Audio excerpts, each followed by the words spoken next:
Hey there, welcome back to Chronicle Keepers, or welcome if you're joining us for the first time. Tonight, we're traveling to what should have been paradise, Japan in the late 1980s, the bubble economy, when Tokyo real estate was worth more than the entire United States, when taxi drivers were buying stocks on margin, when everyone, and I mean everyone, was convinced they'd discovered the secret to infinite wealth. You're about to experience the greatest party in economic history and the worst hangover. This was supposed to be Japan's golden age, the country that rose from the ashes of World War II to become an economic superpower. The nation that was going to buy America, own the world, prove that capitalism, with Japanese characteristics, was superior to everything else. Spoiler alert, that's not what happened. Before we watch an economy implode in slow motion, if you enjoy these deep dives into historical disasters, go ahead and like or subscribe, but only if you genuinely want to. I won't pressure you. Unlike the Japanese banks we're about to meet, drop a comment letting me know where you're watching from and what time it is there. Are you in bed already? Good. Stay there. Dim the lights if you haven't. Get comfortable. Turn on a fan if that helps you sleep. All right, congratulations, you've just landed a job at a Tokyo trading company in 1987. It's a good job. The Nikkei is soaring. Land prices are absolutely insane. Your colleagues are buying property they can't afford and somehow making fortunes doing it. Everyone thinks this will last forever. Spoiler alert, it won't. Let's see how this plays out. Tokyo, 1987. You step off the train at Shimbashi Station, swept along in a river of identical dark suits. Salarymen, like you. Thousands of them, flooding into the financial district for another day of work. It's 7:30 a.m. You've already been awake for 2 hours, commuting from your small apartment in Saitama to 90 minutes each way, packed into train cars so full that station attendants literally push people inside so the doors can close. But you don't complain. You have a job, a good job, at a securities firm in central Tokyo. You survived the brutal university entrance exams. You survived the even more brutal job hunting process. The matching dark suits, the identical resumes, the endless interviews. You made it. You're part of the economic miracle. Let's talk about that miracle for a moment. Because to understand the bubble, you need to understand what came before. Japan in 1945 was devastated, burned. 2 atomic bombs, cities reduced to ash, infrastructure destroyed, economy shattered. 40 years later, Japan is the second largest economy in the world. An industrial powerhouse, Japanese cars dominate global markets. Toyota, Honda, Nissan. Japanese electronics are everywhere. Sony, Panasonic, Toshiba. Made in Japan went from being a joke about cheap goods to a mark of quality and innovation. Books are being written about the Japanese economic model. Japan as #1 by Ezra Vogel becomes a bestseller. The implication is clear. Japan has figured out something the West hasn't. Lifetime employment, company loyalty, collaborative management, long-term thinking over quarterly profits. It works. It's working. Japan is winning. By the mid-1980s, Japanese companies are buying American landmarks. Sony purchases Columbia Pictures. Mitsubishi Estate buys Rockefeller Center in New York. There's genuine fear in America that Japan is going to own everything. And then comes 1985. The Plaza Accord. The Plaza Accord is a meeting of finance ministers from the world's major economies. They meet at the Plaza Hotel in New York. The problem they're addressing: the US dollar is too strong. American exports are suffering. The trade deficit with Japan is massive and politically unsustainable. The solution? Coordinate to devalue the dollar and strengthen other currencies, particularly the Japanese yen. It works too well. The yen appreciates dramatically. In 1985, it's about 240 yen to the dollar. By 1988, it's 120 to the dollar. The yen has doubled in value against the dollar in 3 years. This is a disaster for Japanese exporters. Suddenly, Japanese cars and electronics are twice as expensive for American buyers. The export-driven economy that built Japan's miracle is threatened. So, the Japanese government panics. Their solution? Slash interest rates. Make borrowing incredibly cheap. Stimulate domestic demand to replace falling exports. Interest rates drop to 2.5%. Unprecedented lows. And this is where everything goes wrong. Suddenly, borrowing money costs almost nothing. Banks are not just willing to lend, they're desperate to lend. They have quotas to meet. Deposits are flooding in, and they need to lend that money out to make profits. Do you want to buy property, they ask? Would you like to invest in stocks? How about both? The collateral requirements are flexible. You want to buy land? The bank will lend you money using that same land as collateral, and they'll value it optimistically, very optimistically. And so begins the greatest speculative orgy in modern economic history. Everyone, and I mean everyone, is investing. Real estate, stocks, it doesn't matter, both are going up. Relentlessly, impossibly. The Nikkei stock index is climbing like it's on rails. Every month, new records. Every dip is bought immediately. 1985, Nikkei at 13,000. 1987, 21,000. 1989, it'll hit 38,915. Nearly 40,000. You're watching your colleagues get rich, on paper at least. Land prices in Tokyo are beyond comprehension. In central Tokyo, prime real estate is selling for over $100,000 per square meter. That's more than $9,000 per square foot. A parking space, just the land for a single parking space, can cost as much as a house in most countries. There's a famous calculation that circulates, one of those statistics that should trigger alarm bells, but instead becomes a point of national pride. The grounds of the Imperial Palace in Tokyo, less than 4 square kilometers, are theoretically worth more than all the real estate in California. All of California. Let that sink in. You're a mid-level salaryman, 28 years old. You've been at the firm for 3 years. You wear the same dark suit as everyone else, navy or charcoal, white shirt, conservative tie, nothing flashy. Conformity is virtue. Your day starts at 7:30 a.m. and ends, well, it depends, usually around 9 p.m., sometimes later. You work 12 to 14 hours, 6 days a week, but the overtime pay is good. And the bonuses are incredible. Your company is making money, lots of it. Stock trading commissions are through the roof. Everyone's buying, selling, leveraging, speculating. And the profits trickle down. Your year-end bonus last year was 3 months' salary. This year might be even better. You can afford things your father never could. Nicer clothes, dinners at good restaurants.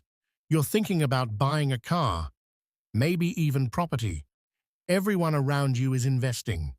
At the izakaya after work, the informal pub where you and your colleagues drink and eat and decompress, the conversation is always the same. Stocks. I bought Hitachi at 1,200 yen. It's at 1,800 now. My brother-in-law works at Nomura. He gave me a tip on a pharmaceutical company. I'm thinking about margin trading. You can leverage 3 to 1, sometimes more. Your boss, your Cacho, the section chief, just bought his third property, not to live in, as an investment. Land prices only go up, he says, matter-of-factly, especially in Tokyo. They're not making more land. He borrowed the money, of course, the entire purchase price. The bank was happy to lend it. The property will appreciate, he'll sell it in a year or two, pay back the loan, and pocket the profit. It's easy. Everyone's doing it. Taxi drivers discuss stock tips. You get into a cab in Roppongi, and the driver is telling you about his portfolio. He's trading on margin, making more from stocks than from driving. Housewives are day trading from home. There are television programs teaching investment strategies, magazines devoted to stock picks. The entire nation seems to be getting rich. Your friends from university are doing the same. One of them bought a small apartment in Yokohama. I can't afford Tokyo, he says, laughing, but Yokohama's appreciating almost as fast. Another friend works at a manufacturing company, or he used to. Now, he works in their financial department. We stopped focusing on making things, he admits after a few drinks. Why manufacture products when we can make more money investing the company's capital? Zytec, they call it. Financial engineering. Companies are sitting on piles of cash and assets. Instead of investing in research and development or new factories, they're speculating in real estate and stocks. It's more profitable. Why wouldn't they? There are oddities, if you think about them. Prices that don't make sense. You were looking at apartments, just browsing really, and a 50 square meter apartment, that's about 540 square feet, in a decent Tokyo neighborhood, costs $180 million. At current exchange rates, that's over $600,000 for a tiny two-bedroom apartment an hour from central Tokyo. Your annual salary is $6 million. So that apartment costs more than 13 times your annual income. How is anyone supposed to afford that? You borrow, your colleague explains, 30-year mortgage, maybe even longer. Some banks are offering 100-year mortgages, multi-generational loans. 100-year mortgages. Your grandchildren paying off your apartment. This seems insane, but everyone's doing it, and the logic is always the same. It doesn't matter what you pay now. The price will be higher when you sell. Japanese companies are buying trophy assets overseas. Rockefeller Center, Pebble Beach Golf Course, Columbia Pictures, at prices that seem inflated. But again, Japan is strong. The yen is strong. We can afford it. The Imperial Palace land value, that statistic, it's absurd on its face, but people cite it with pride as evidence of Japanese economic power. Japan is different, they say. Our system is superior. Land prices in Tokyo can't fall. There's nowhere to build. The population is growing, and the land is limited. Every bubble in history has had this phrase. This time is different. In Japan in 1987, everyone believes it. The fear of missing out is crushing. Every day you don't invest is a day you fall further behind. Your friends are making money. Your colleagues are making money. Your taxi driver is making money. And you're saving conservatively the way your parents taught you, but your savings account earns maybe 2% interest. Meanwhile, stocks are appreciating 20%, 30%, 40% annually. Real estate even more. You're being prudent, responsible, and you're being left behind. The social pressure is immense. At drinking sessions, when everyone's discussing their investments, you have nothing to contribute. You feel foolish, timid. One of your colleagues, only half joking, calls you Stone Age Suzuki because you're not investing. Your girlfriend mentions that her friend's boyfriend just bought an apartment. Aren't you thinking about our future? She asks. Your mother calls. She heard from a neighbor that you can make money in stocks. Are you investing? Everyone's investing. Even your mother is pressuring you. You're standing on the platform at Shimbashi Station after work. It's 9:30 p.m. You're exhausted. You're holding a pamphlet from the bank. They were handing them out at the station. Low-interest investment loans. Build your wealth. Secure your future. You've been resisting. Being cautious. But maybe everyone else is right and you're wrong. Maybe this is different. Maybe Japan has figured something out. Maybe you're just afraid of success. Tomorrow, you decide, you'll talk to the bank. You'll start investing. Everyone else is. Why shouldn't you? What could possibly go wrong? The alarm goes off at 5:30 a.m.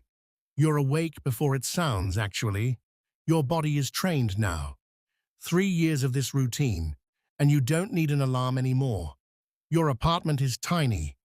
A 1K, one room plus kitchen. About 20 square meters, maybe 215 square feet total. The entire space. Your futon is on the floor. You fold it up, store it in the closet. The room transforms from bedroom to living room, though you spend almost no time here awake. You shower quickly in the unit bath, the prefabricated bathroom module where the toilet, sink, and shower are all in one tiny space. The water pressure is weak. Everything is plastic. You dress in your suit. Navy, like yesterday and the day before and the day before that. You own 3 suits, essentially identical. White shirt, fresh from the laundry service. Conservative tie. Nothing flashy, nothing memorable. You look exactly like everyone else. This is intentional. This is correct. The nail that sticks up gets hammered down. You leave your apartment at 6:15 a.m. Walk to Urawa Station. Join the stream of identical dark suits flowing toward the platform. The train is already crowded. It's only 6:30, but the platform is packed with salarymen and a few office ladies in their uniform-like conservative suits. The train arrives. The doors open. People push. There's no space, but space is created through compression. You're pressed against strangers, bodies touching from all sides. Someone's briefcase digs into your hip. Someone's breath is on your neck. You cannot move your arms. This is normal. At major stations, Oshiya, platform staff, whose job is literally to push people into the trains, use their full body weight to compress the mass of humanity so the doors can close. You're crushed, genuinely crushed. Breathing is slightly difficult. The train lurches forward. You have 90 minutes of this. You hold your Nikkei newspaper, the financial daily, folded into a small square, the only way to read it in these conditions. Everyone around you is reading the same paper, studying stock prices, market analysis. You cannot show weakness, cannot complain. Complaining would mark you as soft, unsuitable. So you stand, crushed, swaying with the motion of the train for 90 minutes. Some people sleep, standing up, heads lolling, somehow maintaining balance while unconscious. You've learned this skill. You'll sleep for maybe 20 minutes on the train. It's not restful, but it's something. You arrive at Tokyo Station at 7:45 a.m. You walk to your office building, a modern high-rise in Marunouchi, the financial district. You arrive at your floor at 8 o'clock a.m. Your boss, the Kacho, section chief, arrives at 8:30. You must be there before him, always. This is non-negotiable. The office is an open floor plan. Desks arranged in groups, facing each other. No cubicles, No partitions, no privacy whatsoever. Your desk is one of 12 in your section. You sit facing your colleagues, your back to the window. The desk is covered in papers, reports, data printouts, memos, organized chaos that you somehow navigate. Hierarchy is absolute. When your kacho enters, you stand and bow. Ohayo gozaimasu, good morning. He barely acknowledges you, nods slightly. This is normal. When the bucho, department head, arrives, everyone bows deeper. The office fills with smoke. Everyone smokes. At their desks, in meetings, constantly. The air is a grey haze by mid-morning. There are ashtrays on every desk, overflowing by lunchtime. You don't smoke, but you breathe it anyway. Your suits smell like smoke. Your hair, your skin. The office hums. Phones ringing constantly. Conversations overlapping. The clack of keyboards. The whir of fax machines. Constant motion. Constant activity. Whether it's productive activity is another question. You cannot leave until your boss leaves. This is the iron law of salaryman life. Even if your work is finished, and it's often not clear what finished means, you cannot leave before your seniors. So you stay. You look busy.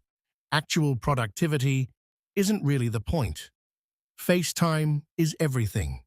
Being seen at your desk, being present, demonstrating loyalty to the company through sheer endurance. Meetings are frequent, often pointless. You sit in a conference room for 2 hours, discussing a decision that could have been made in 10 minutes. But decisions aren't made by individuals in Japanese companies. They're made through nemawashi, consensus building. You informally discuss the issue with everyone who might have an opinion. Build consensus before the meeting, then the meeting formalizes what's already been decided. Individual initiative is discouraged. You don't propose bold new ideas. You don't challenge the status quo. You're part of the machine, a cog, interchangeable. This is not a criticism. This is the system. This is how things work. And for decades, it worked brilliantly. But something has changed in your company. 3 years ago, when you started, this was a trading company. You imported goods, exported goods, facilitated commerce. Now, the trading departments still exist, but they're secondary. The real action is in the financial division. Your company has discovered that it can make more money speculating on real estate and stocks than by actually trading goods. So that's what it does. The company bought golf course memberships, not to play golf, but as investments. Golf memberships are traded like securities, appreciating faster than stocks. It bought resort properties in Hokkaido, in the mountains, not to use, to hold and sell at a profit. It bought office buildings in Los Angeles and London. Overpaid, probably, but the executives say it's strategic. Your bonuses are tied to the company's stock performance, and the stock is soaring because the company's asset holdings are soaring because asset prices are soaring. It's circular, it's self-reinforcing, and it feels unstoppable. The traders are the heroes now. The guys in manufacturing, engineering, they're old news. Everyone's tracking the Nikkei. There's a big board in the common area displaying the index in real time.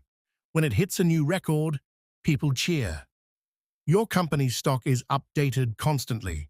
You check it multiple times per day. Clients are entertained lavishly. Expense accounts are essentially unlimited.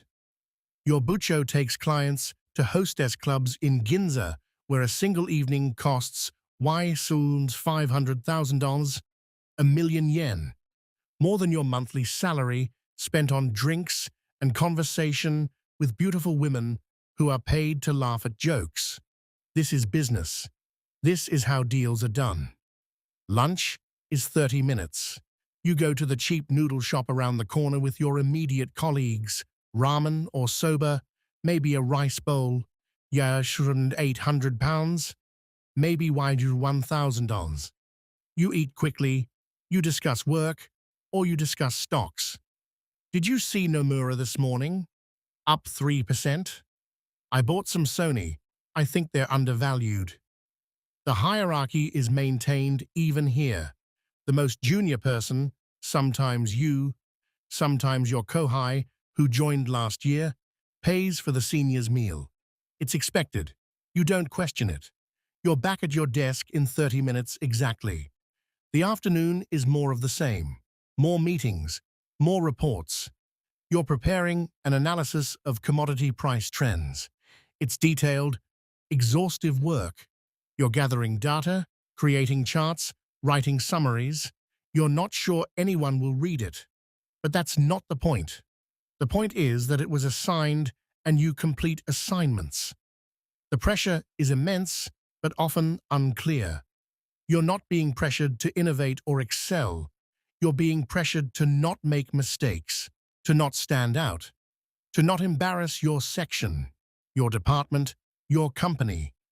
Fear of mistakes is paralyzing, so you check everything multiple times. You pass decisions upward to your cacho. You avoid taking responsibility. This is safe. This is correct. The exhaustion compounds. You're running on coffee from vending machines.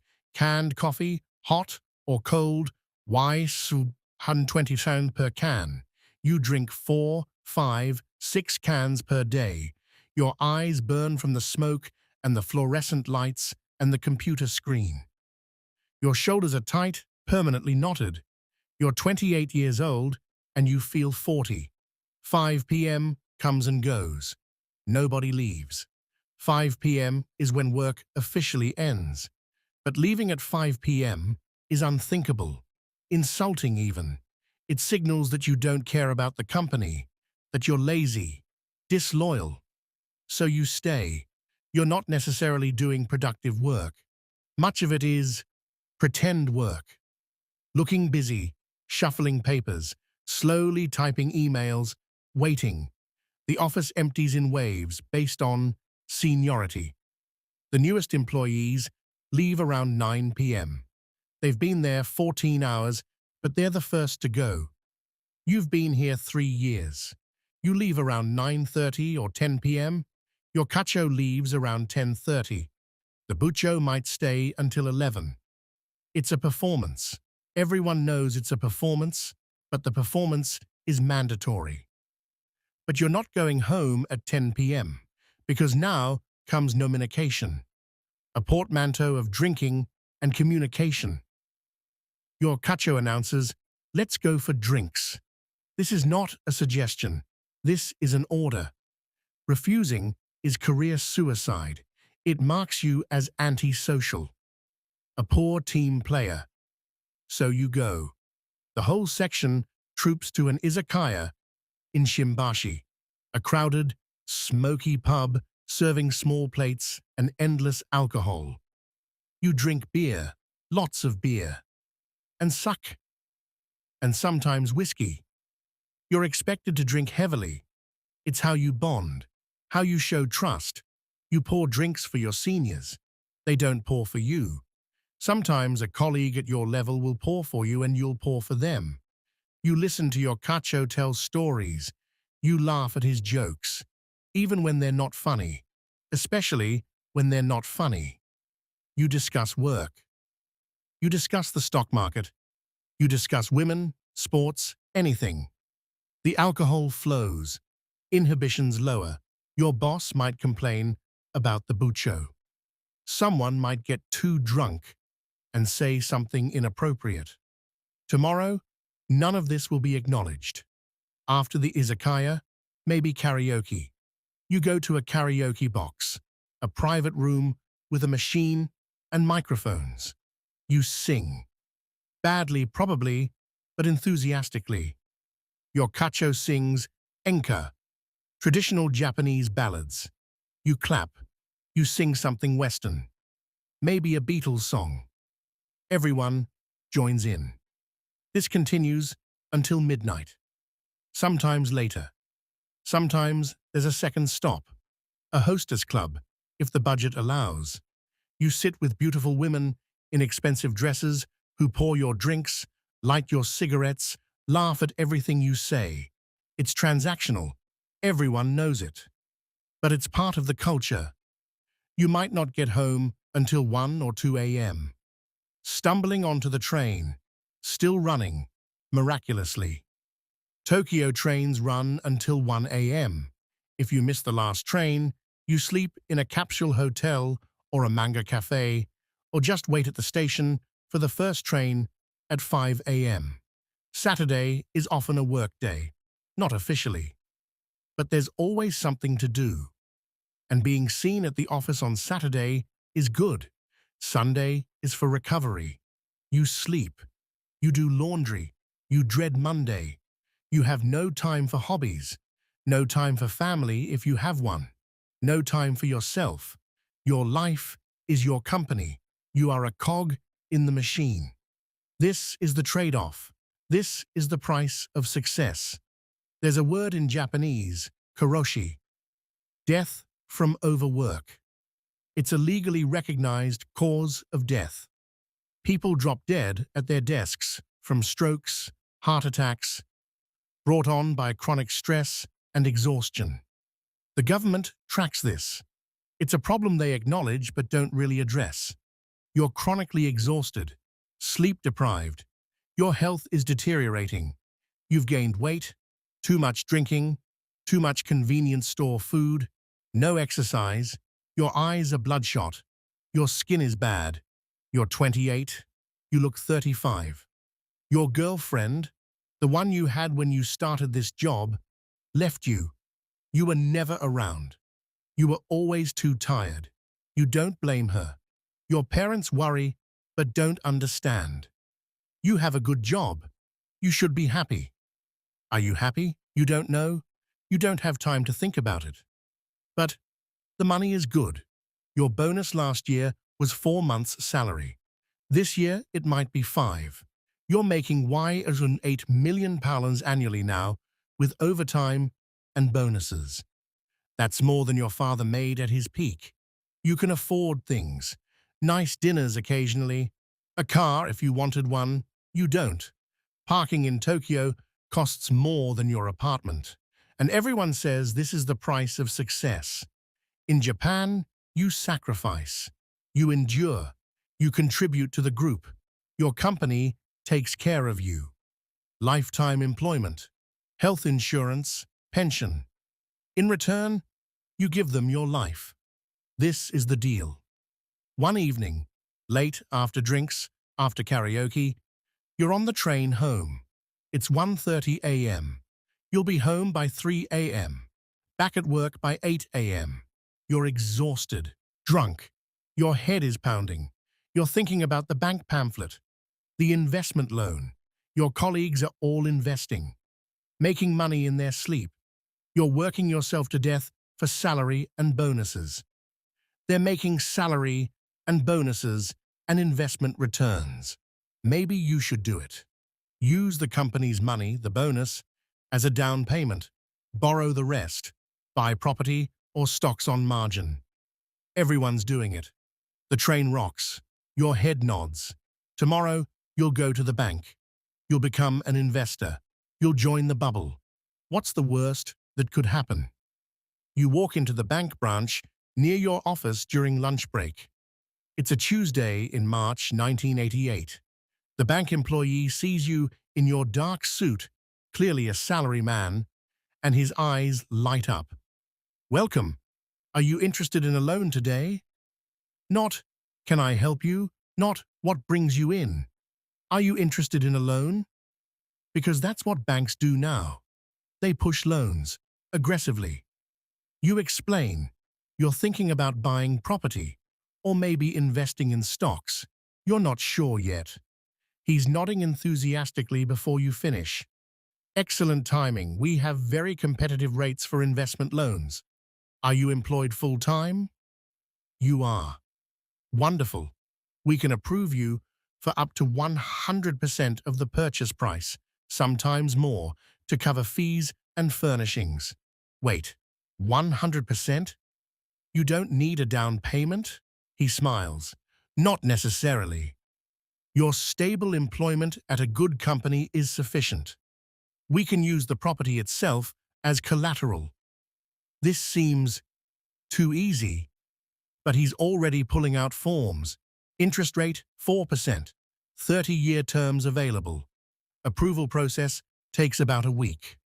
Real estate is an excellent investment, he says. Prices have been appreciating steadily. You really can't lose. You really can't lose. Let's talk about land prices in Tokyo. From 1956 to 1986, 30 years, residential land prices in Tokyo increased by 5,000%. 5,000%. By 1989, at the peak, residential land in central Tokyo is selling for $45 million per tsubo. A tsubo is about 3.3 square meters or 35 square feet. Do the math. That's roughly $139,000 per square meter, about $13,000 per square foot. For land, not a building, just the dirt. A modest house in a decent Tokyo neighborhood costs 150 to 200 million pounds. Your annual salary is £8 million with bonuses. That house costs 20 to 25 times your annual income. How is anyone supposed to afford this? You borrow, everyone says. 30-year mortgage. Your salary will increase. You'll pay it off eventually. And the property will appreciate. You'll sell it for more. People are buying properties they've never seen, in cities they've never visited. Investment properties, second homes, vacation condos in ski resorts. Not to use, to hold, to flip. Golf club memberships are selling as investment vehicles, not the right to play golf. The membership itself. The most exclusive clubs, Kogane Sobu, memberships are trading for $100 million. $300 million for the most prestigious. That's $3 million for a golf club membership. People are buying them like stocks, hoping to sell higher. They don't even play golf. You decide to buy. Not in central Tokyo. That's impossible. But in Saitama, where you already live. Or maybe Chiba, across the bay. You find a place. A tiny apartment in a building 40 minutes from the nearest station, which is itself 90 minutes from central Tokyo. 50 square meters, about 540 square feet, for a family eventually when you get married. Price, £65 million. That's more than 8 years of your gross salary. The mortgage payment will be $220,000 per month. Nearly 40% of your take-home pay. This seems insane. But the real estate agent is reassuring. This area is appreciating 15% annually. In 2 years, this apartment will be worth £85 million. You'll have £20 million in equity. The bank approves your loan in 5 days, 100% financing, 30-year term. You sign papers you barely understand. The stack is inches thick. And just like that, you're a property owner. You're also $65 million in debt. But everyone says that's fine. That's normal. That's what you do. Your neighbor, a guy who works at Mitsubishi, he bought 2 apartments. I'm going to flip one, he explains, hold it for a year, sell it for £20 million profit. That'll pay down the mortgage on the one I'm keeping. He's making more money from real estate than from his job at Mitsubishi. Everyone's doing this. But real estate moves slowly. You need to wait to see returns. Stocks move daily, hourly. The Nikkei index is a rocket ship. 1985, 13,000. 1986, 16,000. 1987, 21,000. 1988, 30,000. 1989, it will peak at 38,915. Nearly 39,000, tripling in 4 years. Every office worker has a brokerage account now. Your company even helps you set one up, takes a portion of your bonus, and invests it automatically. Housewives are day trading. There are television programs in the afternoon explaining stock strategies to women at home. You check stock prices constantly. There's a dedicated section in every newspaper. The electronic boards in train stations display the Nikkei in real time. Your colleagues discuss stocks like sports scores. I bought Nippon Steel at 550. It's at 740 now. Sony is about to break 9,000. My brother-in-law works at Nomura. He says pharmaceuticals are the next big thing. Tips and rumors spread like wildfire. Someone heard something from someone who works at a company that might be announcing good earnings. You buy shares based on third-hand gossip. It works. The stock goes up. Companies you've never heard of, doing businesses you don't understand, tripling in value. It doesn't matter. Everything goes up. You join an investment club with 5 colleagues. Everyone contributes $500,000. That's £2.5 million total. You pool the money, make collective investment decisions. Except the decisions are based on what exactly? Someone's cousin works at a bank. He has inside information about which companies are about to get major loans. Someone else read an article about semiconductor demand. Someone heard that a particular company is about to be acquired. You vote. You buy. The stocks go up. You're all geniuses. Golf club memberships become a major topic. They're appreciating faster than stocks. One of your colleagues bought a membership at a mid-tier club for $15 million. 6 months later, it's worth $122 million. I'm selling next month, he says. $7 million profit for doing nothing. Art is another vehicle. Japanese buyers are dominating global art auctions. Van Gogh's Sunflowers sells to a Japanese insurance company for $40 million in 1987. Van Gogh's Portrait of Dr. Gachet sells to a Japanese businessman for $82.5 million in 1990, a record at the time. They're not buying because they love art. They're buying because art appreciates, because it's a status symbol, because everyone else is buying. But you're not satisfied with the returns you're seeing. Real estate is appreciating 15% annually. Stocks, maybe 25–30%. That's good. But your colleague who's using leverage is making 50%, 60%. How? He explains. I bought stocks on margin. The broker lends you money, up to 70% of the stock value. So £1 million of your money controls £3.3 million in stocks. If the stocks go up 30%, you make 30% on £3.3 million, not just your £1 million. The math is intoxicating. So you do it. You open a margin account. Then someone explains you can borrow against your apartment equity.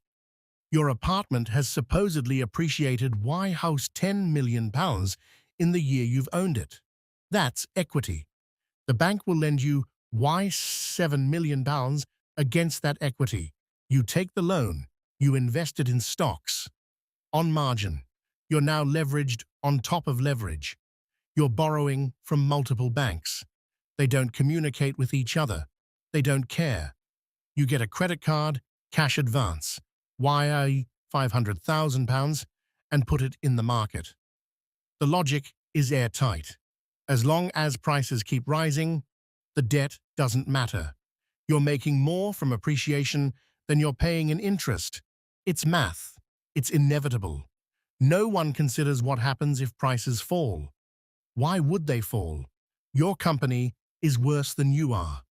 The manufacturing division, the actual business that makes actual products, is now almost an afterthought. The financial engineering department is where the action is. Your company just bought a ski resort in Hokkaido, not to operate it, to hold it for 2 years and sell it at a profit. It bought an office building in downtown Los Angeles. Overpaid, probably, but California real estate is hot. It bought shares in a golf course development company. It bought art. It bought a stake in a French winery. Why? Because the company is sitting on Ysus £50 billion in assets. If they just hold cash, they're losing opportunity. Better to invest. Zytec, financial engineering. The executives explain this in company meetings. We're diversifying our revenue streams. Translation: we've stopped focusing on our core business because speculation is more profitable. This is happening across Japan. Mitsubishi Estate buys Rockefeller Center in New York for $1.4 billion in 1989. Sony buys Columbia Pictures for $3.4 billion. A Japanese investor buys Pebble Beach Golf Course for $841 million. Japanese companies buying trophy assets around the world, often at inflated prices. But it's fine. Japan is rich. Japan is strong. Your paper wealth is growing. Your apartment, up where you are at £15 million in 18 months. Your stock portfolio, up 40%. On paper, you're worth £25 million more than when you started investing. That's 3 years of your salary in 18 months. And your spending changes. You buy a nice watch. Seiko, not Rolex, you're not crazy, but a nice one. You toss in $200,000. You upgrade your suits, still conservative, but better fabric. You earn £100,000 per suit. You eat at nicer restaurants. Not every day, but more often. Premium whiskey instead of cheap beer. Yamazaki, 18-year instead of Suntory Red. You take a vacation to Hawaii. First time flying internationally.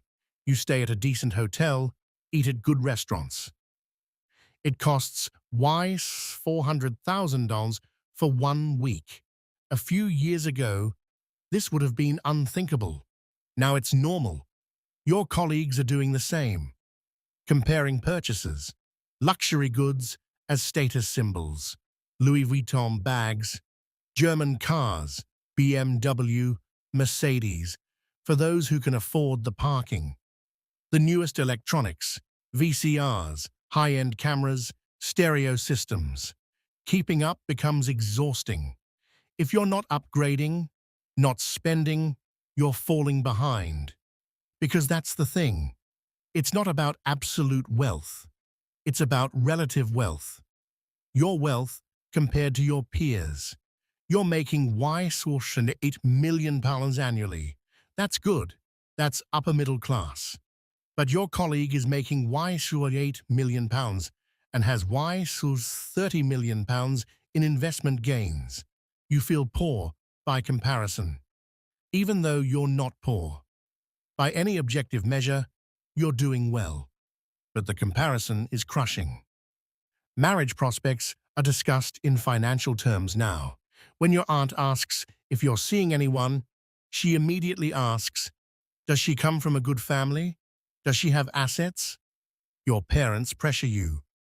You need to buy property, build wealth. Think about your future. You are thinking about your future. That's why you're investing. But it's never enough. The entire society validates this behavior. Television shows about successful investors. Magazine covers featuring young entrepreneurs who made fortunes in real estate. The message is clear. If you're not investing, you're failing. There are warning signs. Some economists are writing papers about unsustainable price levels. A few contrarian voices call it a bubble. They're dismissed immediately. They don't understand Japan. Our system is different. We have unique factors: limited land, growing wealth, cultural preference for real estate. This isn't a bubble. This is the new normal. The government talks about cooling measures. The Bank of Japan discusses raising interest rates, but they don't do anything serious. Not yet. Banks keep lending. People keep borrowing. The music is still playing.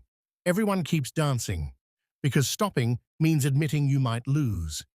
And nobody wants to be the first one out. Better to ride it higher. Just a little higher. December 1989. The Nikkei hits 38,915. The highest point it will reach. You don't know this, of course. You think it's going to 40,000. Then 50,000.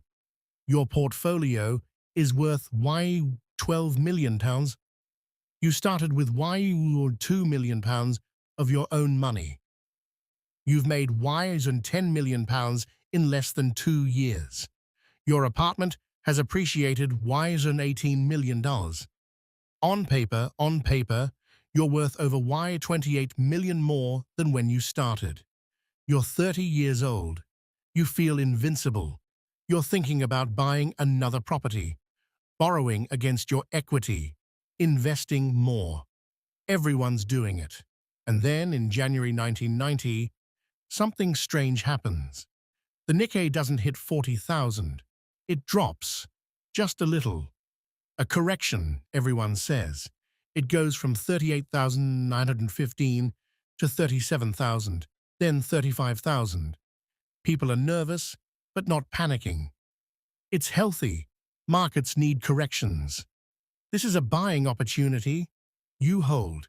You might even buy more. You don't know it yet. But the bubble just popped, and everything you think you're worth, it's about to disappear. December 29th, 1989, the last trading day of the year. The last trading day of the decade. The last trading day of the Showa era. Though you don't know that yet, the Nikkei closes at 38,915.87, an all-time high, a record that will stand for, well, a very long time. The newspapers the next day are triumphant. Japan enters new decade as economic superpower. Stock portfolios are at maximum value. Real estate prices have never been higher. Everyone is wealthy. On paper, New Year's celebrations are lavish. Your company throws an enormous party at a hotel in Shinjuku, open bar, elaborate kaiseki meal, entertainment. Your bonus was 6 months' salary. 6 months. You've never had so much money. Your friends gather for Hatsumode, the first shrine visit of the year. Everyone's dressed well. Everyone's optimistic. The 1980s were incredible. The 1990s will be even better. Japan is ascendant. Japan is unstoppable. You believe this. Everyone believes this. But there's something else happening that week. January 7th, 1989. Nearly a year ago now, Emperor Hirohito died. He had reigned since 1926. 63 years. The Showa era. Through World War II. Through the devastation. Through the occupation. Through the miracle of reconstruction and boom. His death ended an era. Literally. The Showa era became the Heisei era. The symbolism will become obvious later. One era ending. Another beginning. But what kind of era? The new year starts normally enough.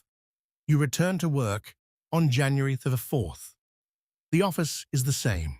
The routine is the same. But something is different. The government, specifically the Ministry of Finance and the Bank of Japan, they've decided the economy is overheating. Asset prices are too high. Speculation is out of control. They need to cool things down. so they implement measures.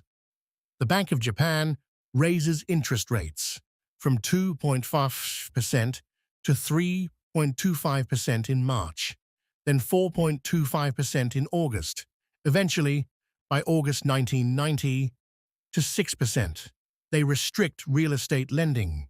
Banks can no longer lend unlimited amounts against property. There are caps now. Guidelines. The stated goal is to slow growth to sustainable levels, to bring the economy in for a soft landing. The actual effect is very different. January 1990. The stock market wobbles.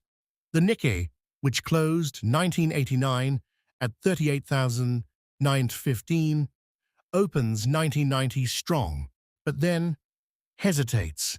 It drops to 37,000, then 36,000. People are concerned, but not panicking. It's a healthy correction. Your colleagues say, markets can't go straight up forever.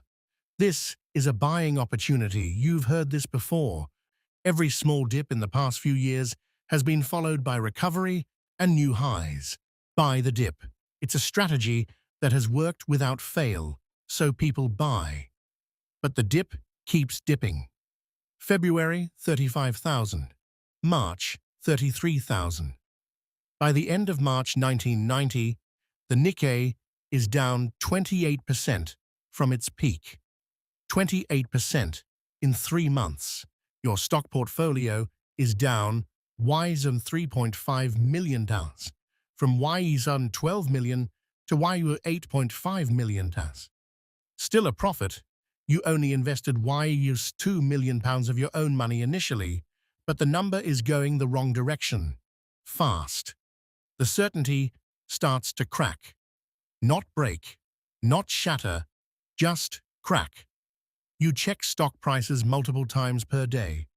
The electronic boards at the station, the newspaper, at work, constantly refreshing. The numbers keep falling. Conversations at work change. 3 months ago, people were bragging about gains, sharing tips. Excited. Now, the talk is more subdued. How's your portfolio? Down a bit, but it'll recover. Yeah, probably just a correction. Probably. The bragging has stopped. The certainty is gone. You see it in faces. The slight tension, the worried glances at the stock ticker board. Your boss, the Cacho, looks stressed. He was heavily leveraged. Margin calls are starting to come.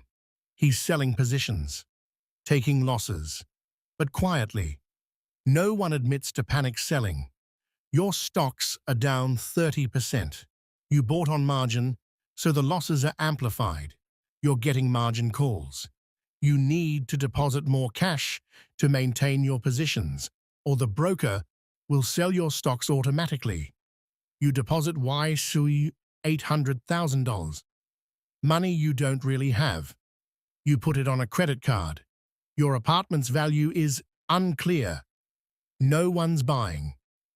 There are properties for sale in your building, listed at the prices from 6 months ago. They're not selling. But surely the value hasn't dropped. Real estate is stable. Real estate is safe. Your mortgage payment is still $220,000 per month. That hasn't changed. That will never change. For 30 years. Your income is stable. Your salary still comes. You still go to work. But bonuses are tied to company stock performance. Your company's stock is down 35%. The bonus this summer will be smaller, maybe much smaller. You start to worry. But this is temporary. Surely this is temporary. It has to be. The real estate market is doing something it hasn't done in decades. It's not going up. Properties aren't selling at asking prices. Listings that would have sold in days 6 months ago are sitting for weeks, months. Your neighbor, the one who bought 2 apartments to flip, he's trying to sell. He listed the second apartment at £75 million. He paid £65 million, expecting to sell for YU signs £85 million. No offers. He drops to YU £70 million. No offers. He's getting nervous. He has 2 mortgages. He can cover them both with his salary, but barely, and his bonus was smaller this year. But he won't drop the price below what he paid. That would be admitting a loss. The market will come back, he insists. Denial is powerful. Across Tokyo, across Japan, sellers are refusing to lower prices. They paid $100 million. The property is worth £100 million. They will not sell for YSO's $90 million. So properties sit, unlisted, or listed but not selling. The market is frozen. The banks are having a very different conversation internally. They lent trillions of yen based on inflated asset values. You borrowed $65 million to buy an apartment. The bank used that apartment as collateral, valued at $65 million. If the apartment is now worth $55 million, the loan is under-collateralized. You owe $64 million. You've barely paid down principal, secured by an asset worth $5 million. Multiply this across millions of loans. The banks have a massive problem, but they don't publicly acknowledge it. Not yet. Internally, they're panicking, quietly tightening lending standards, calling in loans where they can, demanding additional collateral. But publicly, everything is fine. The banking sector remains strong. They hope the market recovers before they have to admit the scale of the problem. Your company is realizing its Zytec bets are losing money. The golf course membership portfolio, down 40%, the ski resort in Hokkaido, valued at purchase price on the books, but no one would buy it for that now. The overseas properties, the Los Angeles office building is worth less than they paid. The company is losing money on its financial engineering, while its actual business, trading goods, has been neglected. But the quarterly reports still look okay. Creative accounting. Assets are marked at historical cost, not market value. Losses are deferred. On paper, the company is profitable. In reality, it's bleeding. Bonuses shrink. The summer bonus is 40% smaller than last year. Raises are postponed. Market conditions require prudence. Hiring freezes. The new graduates who were supposed to start in April, half the positions are eliminated. Overtime is cut. You're still working long hours, but the overtime pay is capped. Your income is dropping just as your debt payments remain constant. The lavish expense accounts are quietly curtailed. Client dinners are at cheaper restaurants. The $500,000 nights at hostess clubs are gone. Your bucho takes clients to a nice izakaya now, not ginza. Karaoke sessions are shorter. Drinking happens, but less expensively. Hostess clubs in Roppongi and Ginza are seeing fewer salarymen. The clubs start offering discounts, promotions. Luxury goods sales slow. The lines outside Louis Vuitton shops shrink. Department stores report declining sales for the first time in years. A collective anxiety settles over Tokyo, but publicly, everyone maintains the facade. You still wear your nice suit. You still drink with colleagues. You still laugh at your boss's jokes. You don't talk about your losses. Nobody does. But in private, the whispers spread. Someone's uncle who was heavily invested in real estate, he lost everything. Had to sell his house. A colleague at another firm quietly sold all his stocks in February. People mocked him for panic selling. Now, they're envious. Someone heard that a major construction company is in trouble, quietly negotiating with banks. Someone else heard that a securities firm is laying off staff. But these are just rumors, whispers. Publicly, confidence must be maintained. To admit fear is to show weakness. To acknowledge losses is shameful. So everyone pretends. Everyone maintains the illusion. Most people, including you, don't sell. Selling means locking in losses, making them real. As long as you hold, the losses are just on paper. Temporary. They could reverse, and it will recover. It always has. Every downturn in the past 30 years has been followed by recovery and new highs. This is Japan. Japan is different. The fundamentals are strong. The companies are profitable. The economy is robust. This is just a correction, a healthy pullback. You repeat this to yourself. You need to believe it. Summer arrives. The Nikkei is at 32,000, down 18% for the year, down 33% from the peak. Your portfolio is down 50% from its maximum value. Your apartment.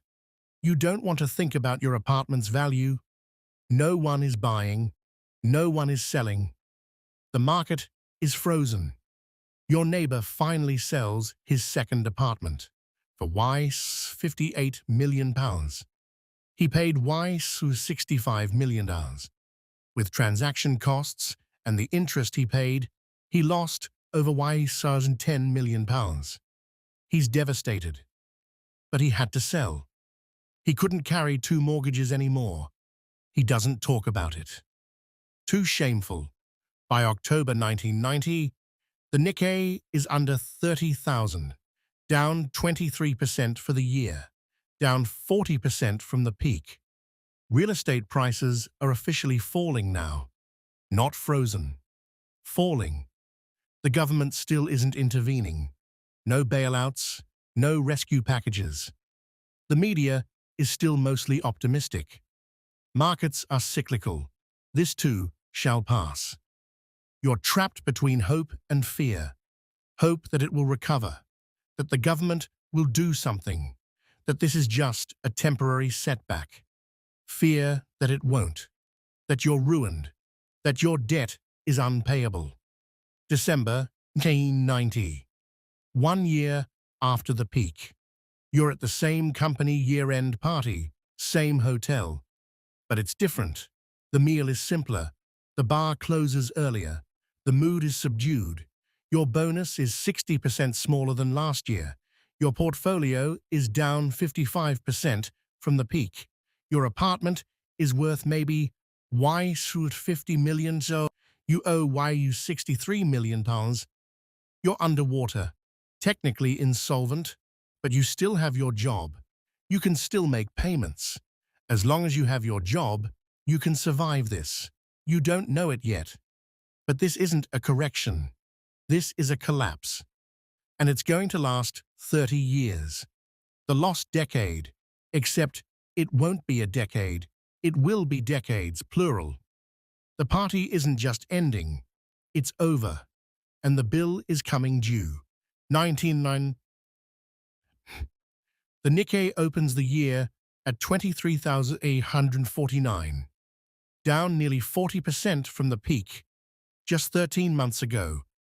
Everyone says this is the bottom. Has to be. It's not.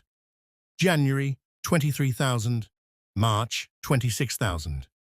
A brief rally. Hope flickers. See, it's recovering. April, 23,000 again. June, 22,000. By the end of 1991, the Nikkei is at 20,983, down another 20% for the year, down 41% from the peak, and it keeps falling. 1992, March, 20,000. June, 17,000.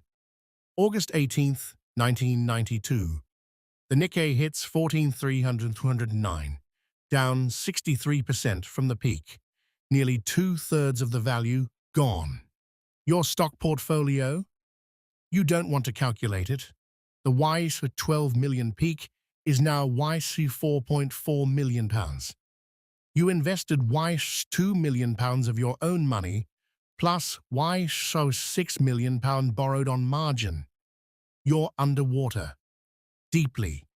Stock prices are public, transparent.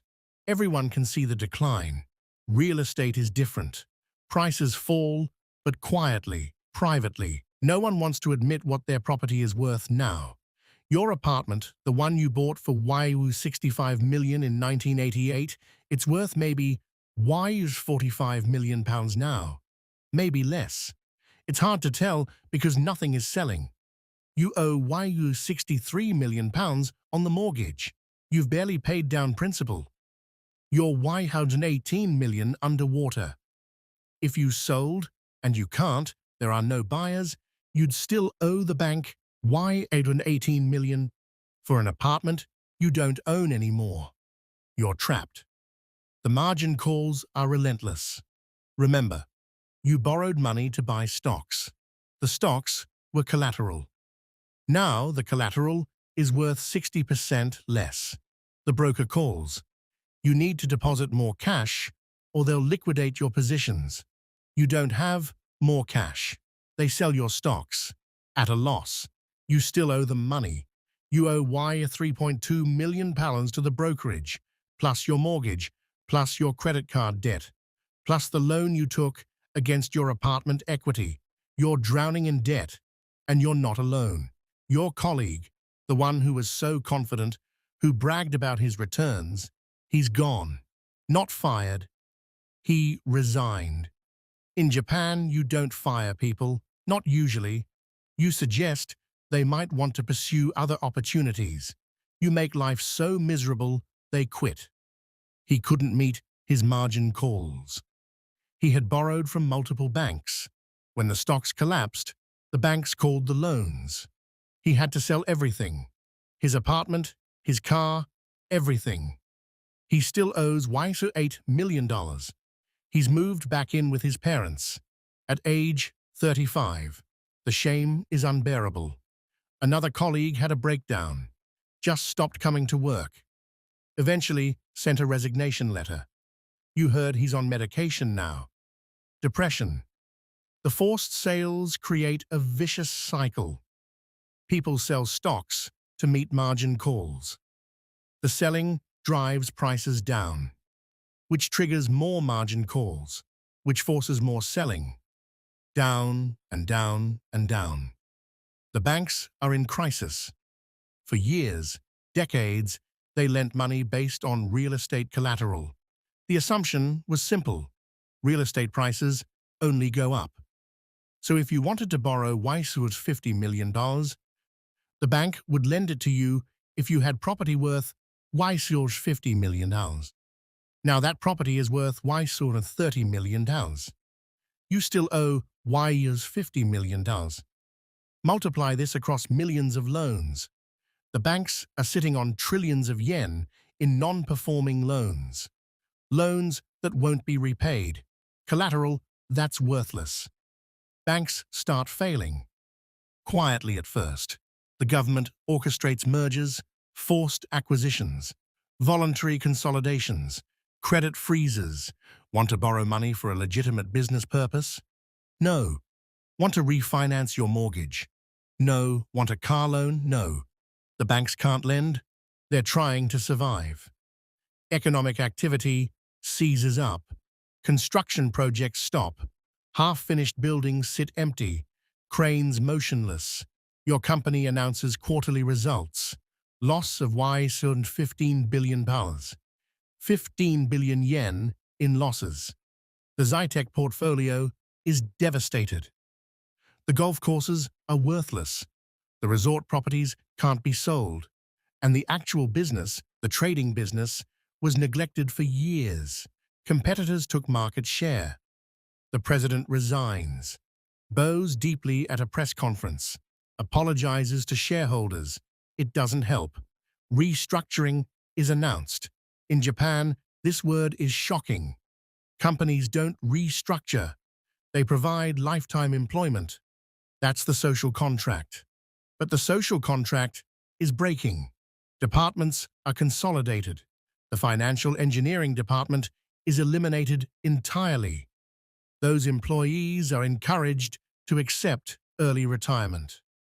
Early retirement in Japan is a euphemism. You're given a modest package and told to leave. You don't have a choice.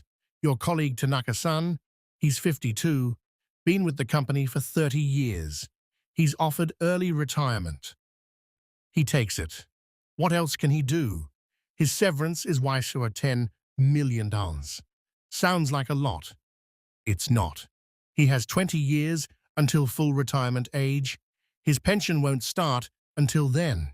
He has kids in university, a mortgage. He'll have to find another job. At 52, in a collapsing economy, with the stigma of having left his company, it's devastating.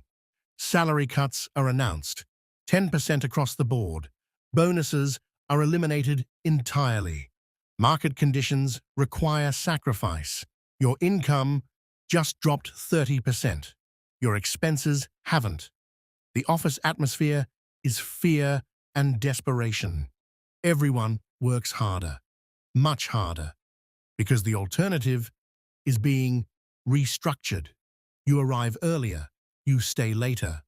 Overtime pay has been eliminated, but the hours have increased. You're working 14, 16 hours a day, 6 days a week.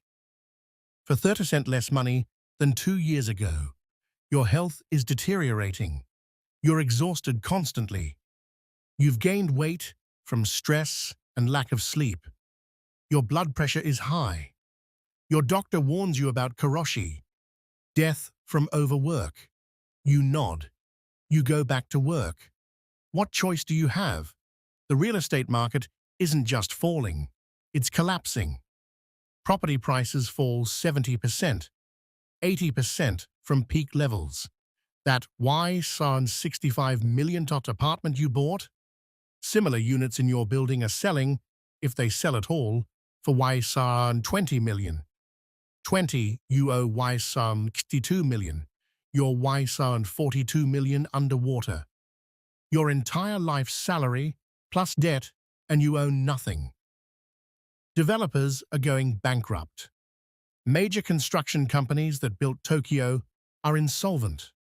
Projects stop mid-construction. Ghost buildings. Empty lots with foundations, but nothing built. The landscape is dotted with failures. Neighborhoods that were supposed to be developed sit empty. Golf courses, those assets that were worth millions, are abandoned. Grass overgrown, clubhouses locked. But here's the really insidious part. Many companies should fail. They're insolvent. They can't pay their debts. But the banks don't foreclose. Because if the banks foreclose, they have to acknowledge the losses on their books. They have to admit the loans are worthless. And if they do that, the banks themselves become insolvent. So they keep lending to these dying companies, just enough to keep them alive. The companies can't pay back the principal. They can barely pay the interest. But the banks keep extending credit. These are called zombie companies, dead but not buried. They employ people, but they don't grow. They don't innovate. They just exist. And they consume resources that could go to healthy companies. The entire economy becomes zombified. Growth stops. Innovation dies. Japan enters stagnation. Unemployment rises.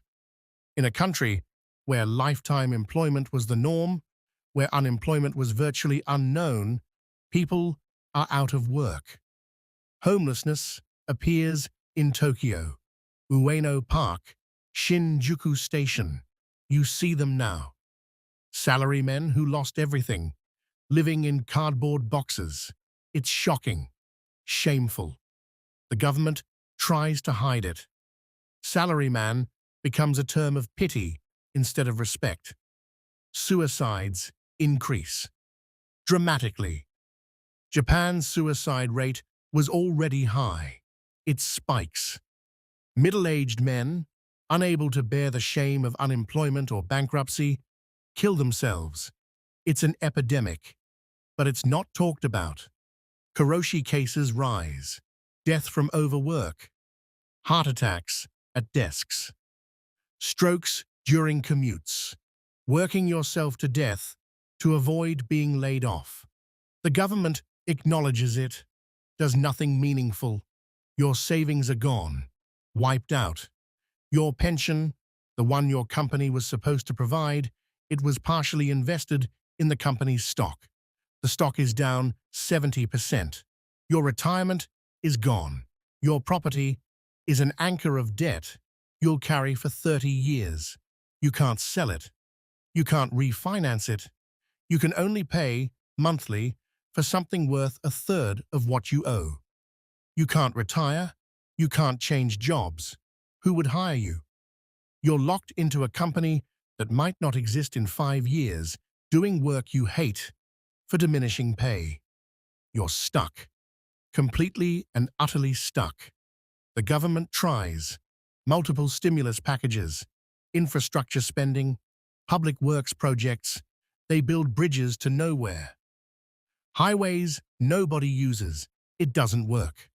The Bank of Japan cuts interest rates down to 1%, to 0.5%, to 0.1%. Eventually, 0% interest rates. Borrow money for free. Nobody borrows. Banks won't lend. Companies don't want to invest. The economy is broken. The lost decade begins. Except it won't be a decade.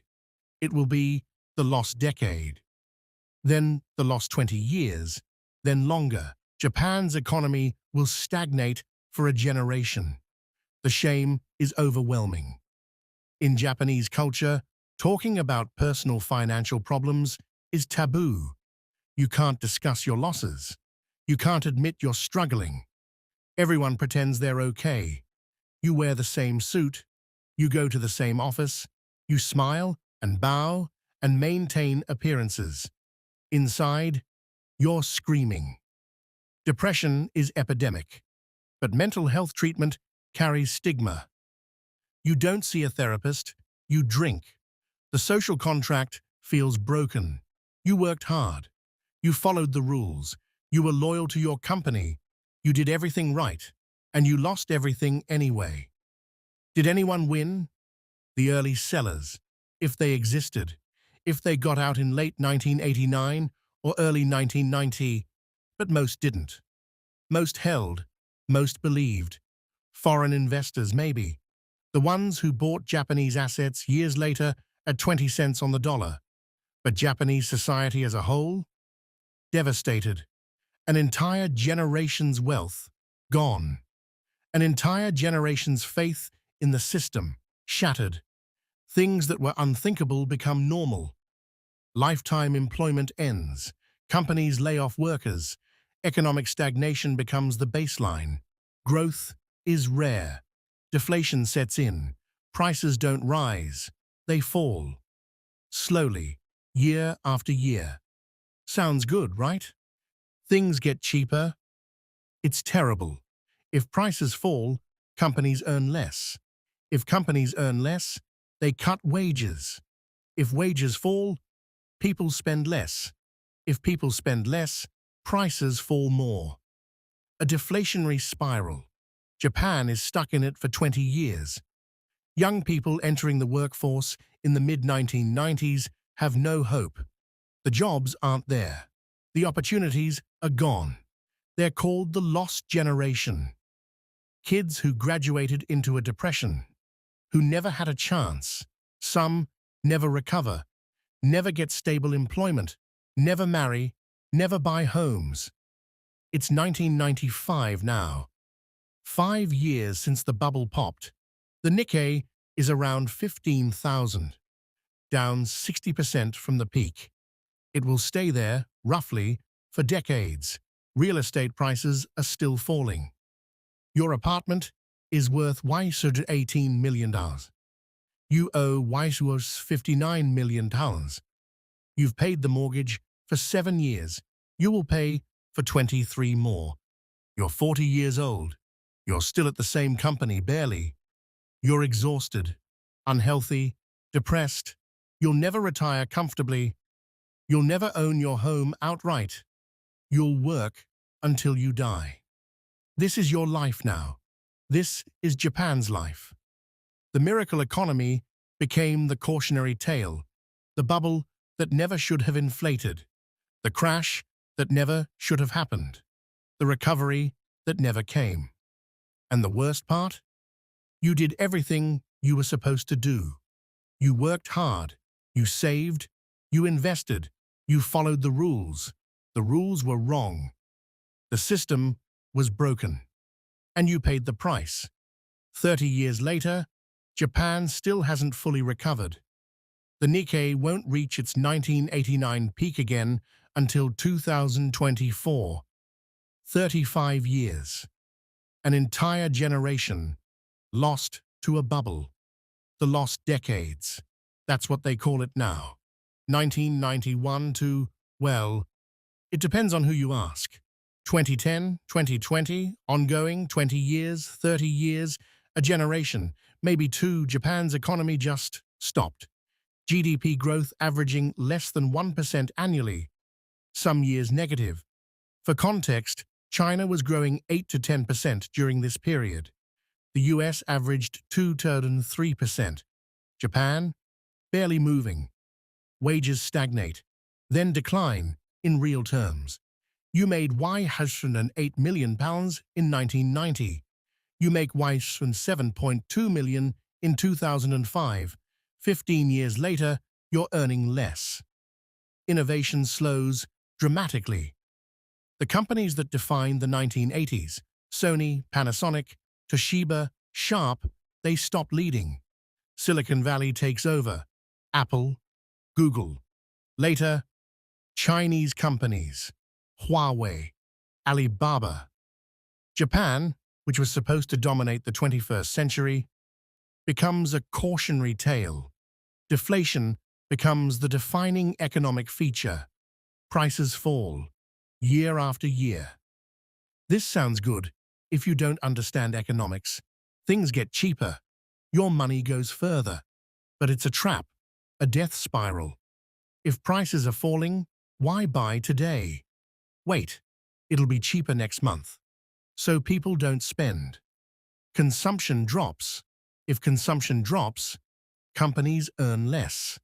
They cut wages, lay off workers. If people earn less, they spend less. Demand drops further. Prices fall more. The cycle feeds itself. Companies can't raise prices. Nobody will buy. They can't raise wages. They're barely surviving.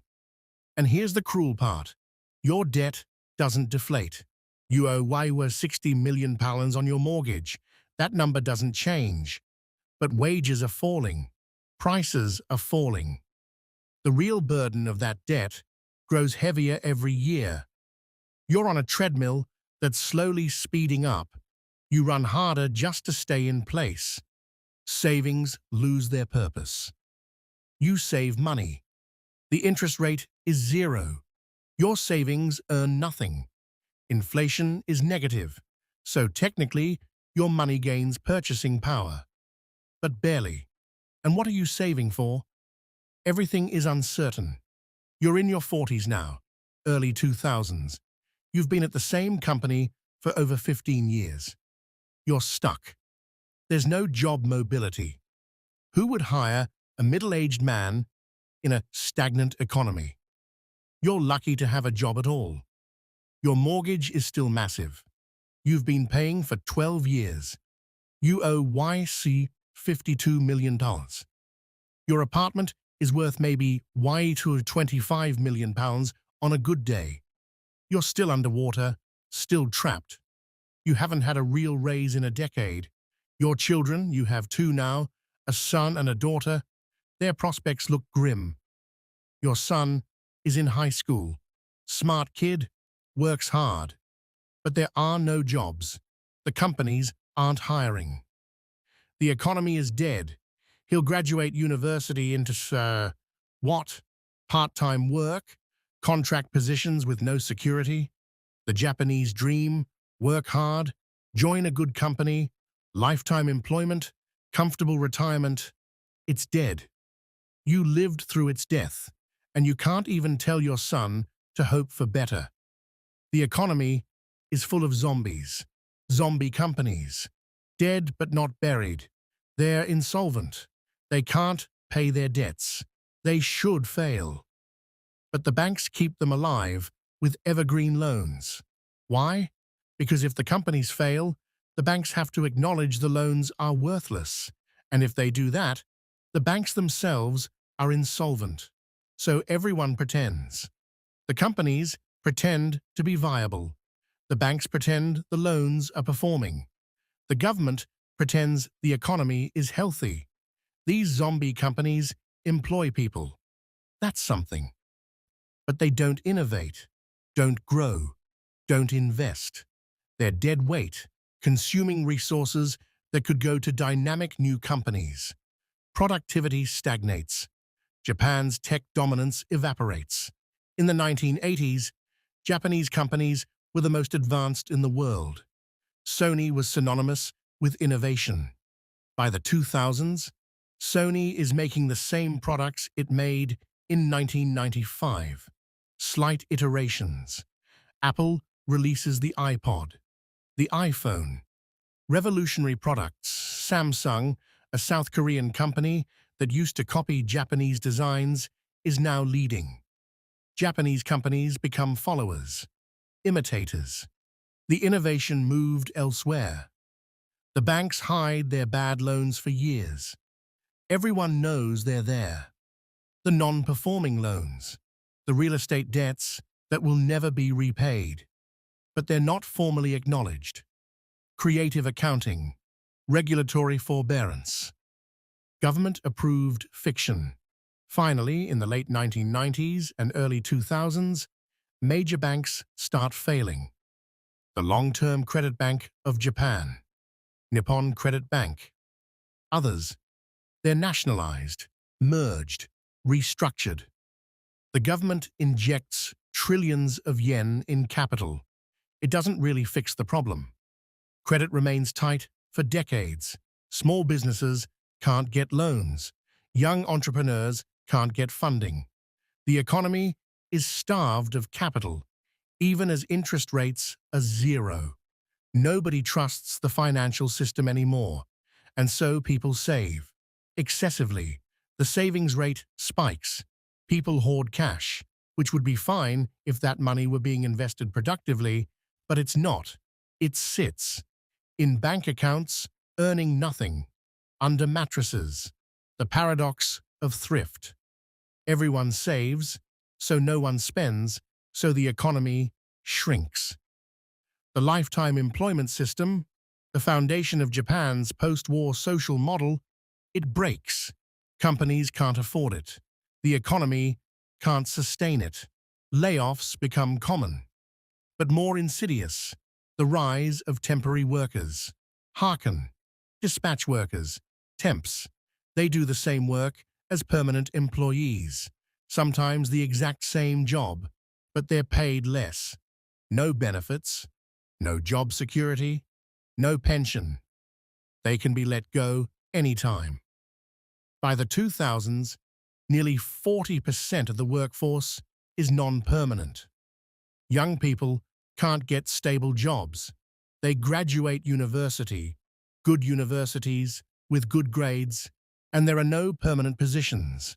They take temp jobs, contract work, part-time positions. They're called freeters, permanent part-timers. It's supposed to be temporary. It becomes permanent. They can't save, can't buy property, can't start families. An entire generation is shut out. There's a stark divide. Your generation, the ones who entered the workforce in the 1980s, you lost everything in the crash. Your savings, your home equity, your retirement dreams. But you still have jobs, permanent employment mostly, because you were hired before the system broke. You're scarred but surviving. Your children's generation has nothing. They're called the Ice Age generation, Hyogaki Sedai. They graduated university between 1993 and 2005, right into the depths of the recession. No jobs, no opportunities. Many never recovered. They're in their 40s now, still in temporary positions, never married, no children, living with parents. It's not their fault. They did everything right. They studied hard, got good grades, went to good schools. The economy just wasn't there. Your son is part of this. He graduated in 2008. He's 36 now. He's had a series of contract positions. Never a permanent job. He lives with you. He can't afford his own place. He's not married, probably won't be. The shame you feel that your generation's failure destroyed his future, it's crushing. The culture changes. A term emerges, Soshoku Danshi, herbivore men, young men who aren't interested in traditional masculine pursuits, not interested in careers, romance, sex, marriage. They've opted out. Why pursue a career when there are no good jobs? Why pursue relationships when you can't afford to support a family? They retreat into hobbies, video games, anime, virtual worlds, hikikomori, social withdrawal. Young people, mostly men, but not exclusively, who lock themselves in their rooms. Don't leave, don't work, don't socialize. For months, years, sometimes decades. There are over 500,000 documented cases, probably more undocumented. It's a social epidemic. The optimism of the 1980s, the energy, the ambition, the confidence, it's gone, replaced by dark nostalgia. People look back at the bubble era with a mix of longing and bitterness. We were happy once. We were going to conquer the world. And then we didn't. Risk aversion becomes the cultural norm. Don't take chances. Don't stand out. Don't fail. Because failure is permanent. There's no recovery. Entrepreneurship dies. Why start a business when the economy is stagnant and credit is impossible? Better to cling to whatever stability you have. The government is paralyzed. Prime ministers change constantly. 6 different PMs in the 2000s, more in the 2010s. No one can fix the economy. No policy works. They try stimulus, infrastructure spending, roads and bridges to nowhere. Doesn't work. They try monetary policy, zero interest rates, quantitative easing. Doesn't work. They try austerity, cut spending. That makes it worse. The national debt accumulates, 100% of GDP in the 1990s, 150% in the 2000s, over 200% by the 2010s, the highest debt-to-GDP ratio in the developed world. And still, no growth. Public trust in institutions collapses. People don't believe the government can help, don't believe banks are safe, don't believe companies will take care of them. The social trust that rebuilt Japan after World War II is gone. Meanwhile, the rest of Asia is rising. China's economy explodes, from smaller than Japan's in 1990 to the second largest in the world by 2010. South Korea, which Japan used to look down on, catches up. Samsung and LG rival Sony and Panasonic. Hyundai rivals Toyota. Southeast Asia grows. Thailand, Vietnam, Indonesia. Japan stagnates. The regional hierarchy inverts. In the 1980s, Japan was the undisputed leader of Asia, the model everyone else tried to emulate. By the 2010s, Japan is a warning. Japanification becomes a term economists use. It means long-term stagnation, deflation, demographic decline, policy paralysis. No country wants to be Japanified, but many are heading that way. Economists will debate this for decades. What should Japan have done? The answer seems clear in hindsight. Force the banks to write off bad loans immediately. In 1991, 1992, take the losses, acknowledge reality, let zombie companies fail, creative destruction, clear out the dead wood, restructure the economy quickly, painful but necessary. Inject capital into banks, but demand transparency and reform in return. Embrace immigration to offset demographic decline. Reform labor markets to create flexibility. Stimulate demand aggressively. But none of this happened. Why? Political will didn't exist. Short-term pain was politically unacceptable. Better to pretend everything's fine. Extend and pretend. And so short-term pain was avoided by creating long-term agony. The lesson is clear. Face the crisis immediately. Don't delay. Don't deny. But countries rarely learn this. You finally retire in 2015. You're 68. You worked 3 years past the normal retirement age because you needed the money. Your pension is smaller than you expected.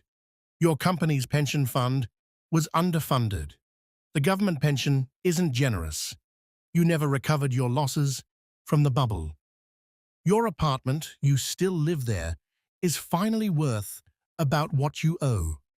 After 27 years of payments, you have a tiny bit of equity, maybe $5 million.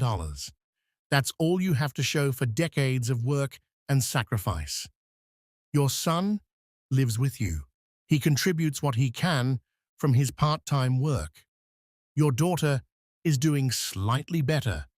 She has a permanent job, but low-paying. She's not married, no grandchildren. You help them financially, drain your small savings to support them. This isn't the retirement you imagined in the 1980s. You thought you'd travel, enjoy hobbies, relax. Instead, you're barely surviving, still worrying about money at 70. Japan today, the 2020s, is still dealing with the consequences. The Nikkei finally reached its 1989 peak again in 2024, 35 years later. If you'd invested at the peak and held, you'd have made zero return for 35 years. Less than zero, accounting for dividends and inflation. The demographics are catastrophic. Japan's population peaked around 2010 and is now shrinking. More deaths than births every year. By 2050, the population will be 30% smaller than its peak. The median age is nearly 50. Half the country is over 50 years old. There aren't enough workers to support the retirees.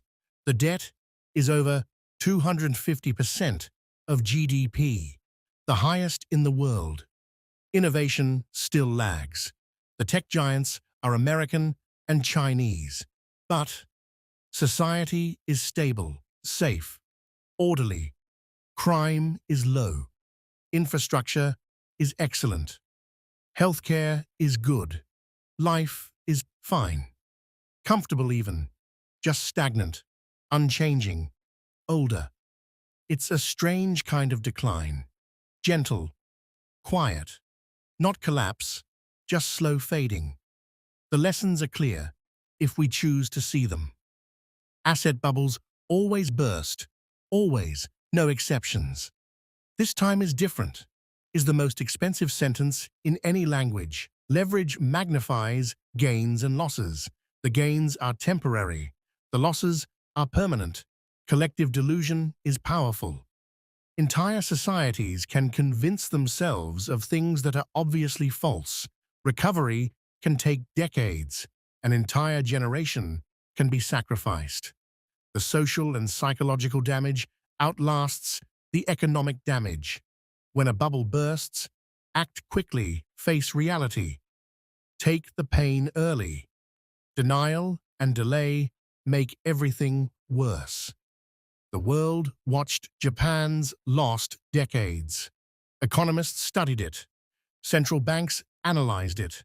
We won't make the same mistakes, they said. Then 2008 happened. The US housing bubble, the global financial crisis, many of the same patterns. Real estate speculation, excessive leverage, irrational exuberance. The US responded more aggressively than Japan did, forced banks to acknowledge losses sooner. Larger stimulus. The recovery was faster, but not complete. Not for everyone. The 2010s saw rising inequality, stagnant wages, political upheaval. And the bubbles keep forming. Cryptocurrency, NFTs, tech stocks, housing again. Different assets, same psychology. Human nature doesn't change. Greed and fear, FOMO and panic. The cycle continues. You're 75 now. You lived through Japan's rise and fall. You believed in the miracle. You participated in the bubble. You lost almost everything. You survived, barely. Your generation's legacy is complicated. You rebuilt Japan from the ashes of World War II. You created an economic miracle. Then you inflated a bubble and destroyed it. Your children and grandchildren, the ones who exist, are still paying the price. Sometimes, late at night, you think about 1987, when you first walked into that bank, when you decided to invest. What if you hadn't? What if you'd stayed out, saved conservatively, avoided the mania? Would your life be different? Probably. But would you have had the discipline, the foresight? Probably not. You were human. You were Japanese. You were living through a moment of collective insanity. Nobody could resist. Almost nobody. The lost decades, lost wealth, lost growth, lost opportunities, lost generations, all from one bubble, all from believing that this time was different. It never is. Remember that. When the next bubble comes, and it will, remember Japan. Remember the tulips. Remember that euphoria is temporary, but debt is forever. The statistics tell one story. The Nikkei fell 60%. Real estate prices dropped 80%. 2 lost decades. Stagnant wages. But statistics don't capture what this actually meant. For people, for families, for lives. Let me tell you some stories. Yamada-san. He was a salaryman at a mid-sized manufacturing company, 42 years old in 1989. He thought he was smart, savvy. He bought 3 properties at the peak, not to live in, to flip. Investment properties. He borrowed $180 million across the 3 properties. His salary was $7 million. The math didn't work, but it didn't need to. The properties would appreciate. He'd sell them, pay back the loans, keep the profit. He also bought stocks on margin. Another £15 million borrowed. When the crash came, he tried to hold on. The rental income from the properties didn't cover the mortgages. He used his salary to make up the difference. Then, in 1993, his company downsized. He was encouraged to take early retirement. He was 46. 3 properties underwater. Why? He was £195 million in debt. No job. He sold the properties for whatever he could get. Why was $60 million total. He still owed $135 million. His wife left him, took their daughter. The shame was too much. He declared bankruptcy. In Japan, this is a profound social stigma. He couldn't get another professional job. His reputation was destroyed. He worked part-time. Convenience store night shifts. £900 per hour. For a while, he had an apartment. Tiny, but his. Then he couldn't make rent. By 2000, he was homeless. Living in Ueno Park. one of thousands of middle-aged men in suits sleeping in cardboard boxes. His story is not unique. Sato-kun graduated from a good university in 1993. Economics degree, good grades. He did everything right. But he graduated into the worst job market in post-war Japanese history.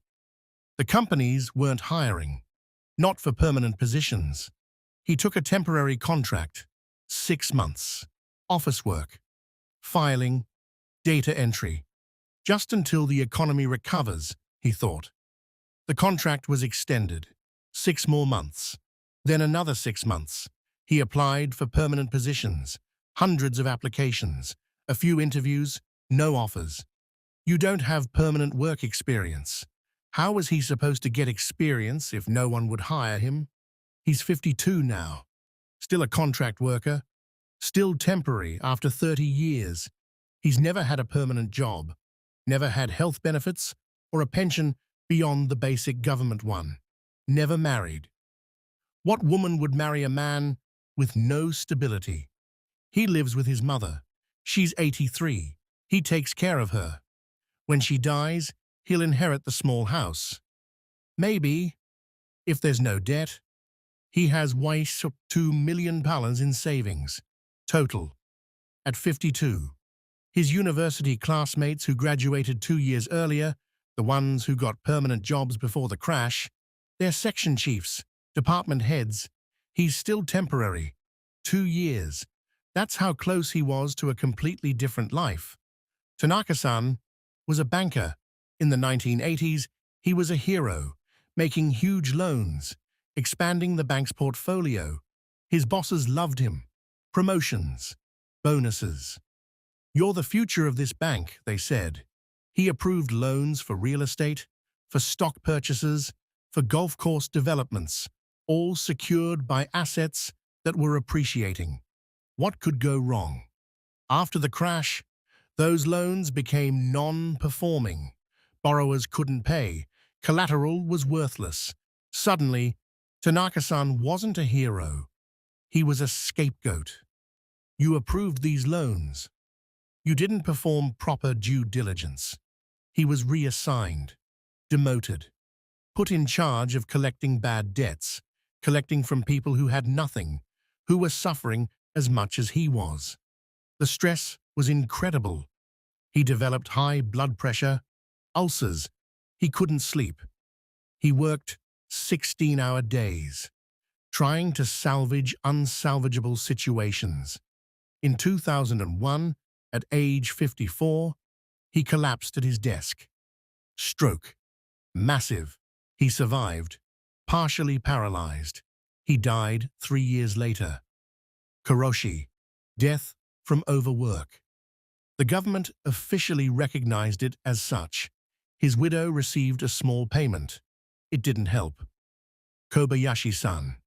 A housewife in her 40s in the late 1980s. Her husband was a salaryman, stable job, good income. She was bored. The children were in school. She started day trading. Just small amounts at first. She was good at it. Or lucky. In a rising market, it's hard to tell the difference. She made $1,005 million in 1988. $8 million in 1989. More than her husband's salary. She felt powerful, independent, smart. She didn't tell her husband the full extent. It was her secret success. When the crash came, she was heavily leveraged. She'd been buying on margin, using the house as collateral for loans. She lost $20 million. She hid it from her husband. For 2 years, she kept trading, trying to make it back. Lost more. In 1992, the debt collectors came to the house. Her husband found out. The house was at risk. They'd used it as collateral for her trading loans. He was furious, humiliated. His wife had destroyed them. They sold the house, paid the debts, barely. They moved to a small apartment. The marriage was broken. In 1995, she committed suicide. She left a note apologizing, saying she couldn't bear the shame. Suicide rates in Japan, especially among middle-aged people, spiked in the 1990s and 2000s. 30,000 people per year for over a decade. Financial stress was a major factor. Nakamura-san was a real estate developer, self-made man, started with nothing, built an empire. By 1989, he owned properties worth £50 billion on paper. Billion.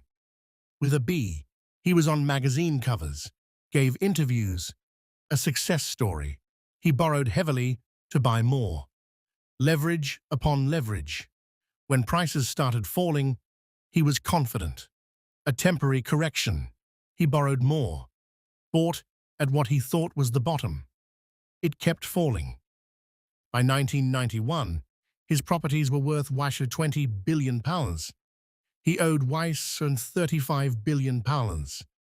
He couldn't make the loan payments, couldn't sell the properties for anywhere near what he needed. Banks seized everything.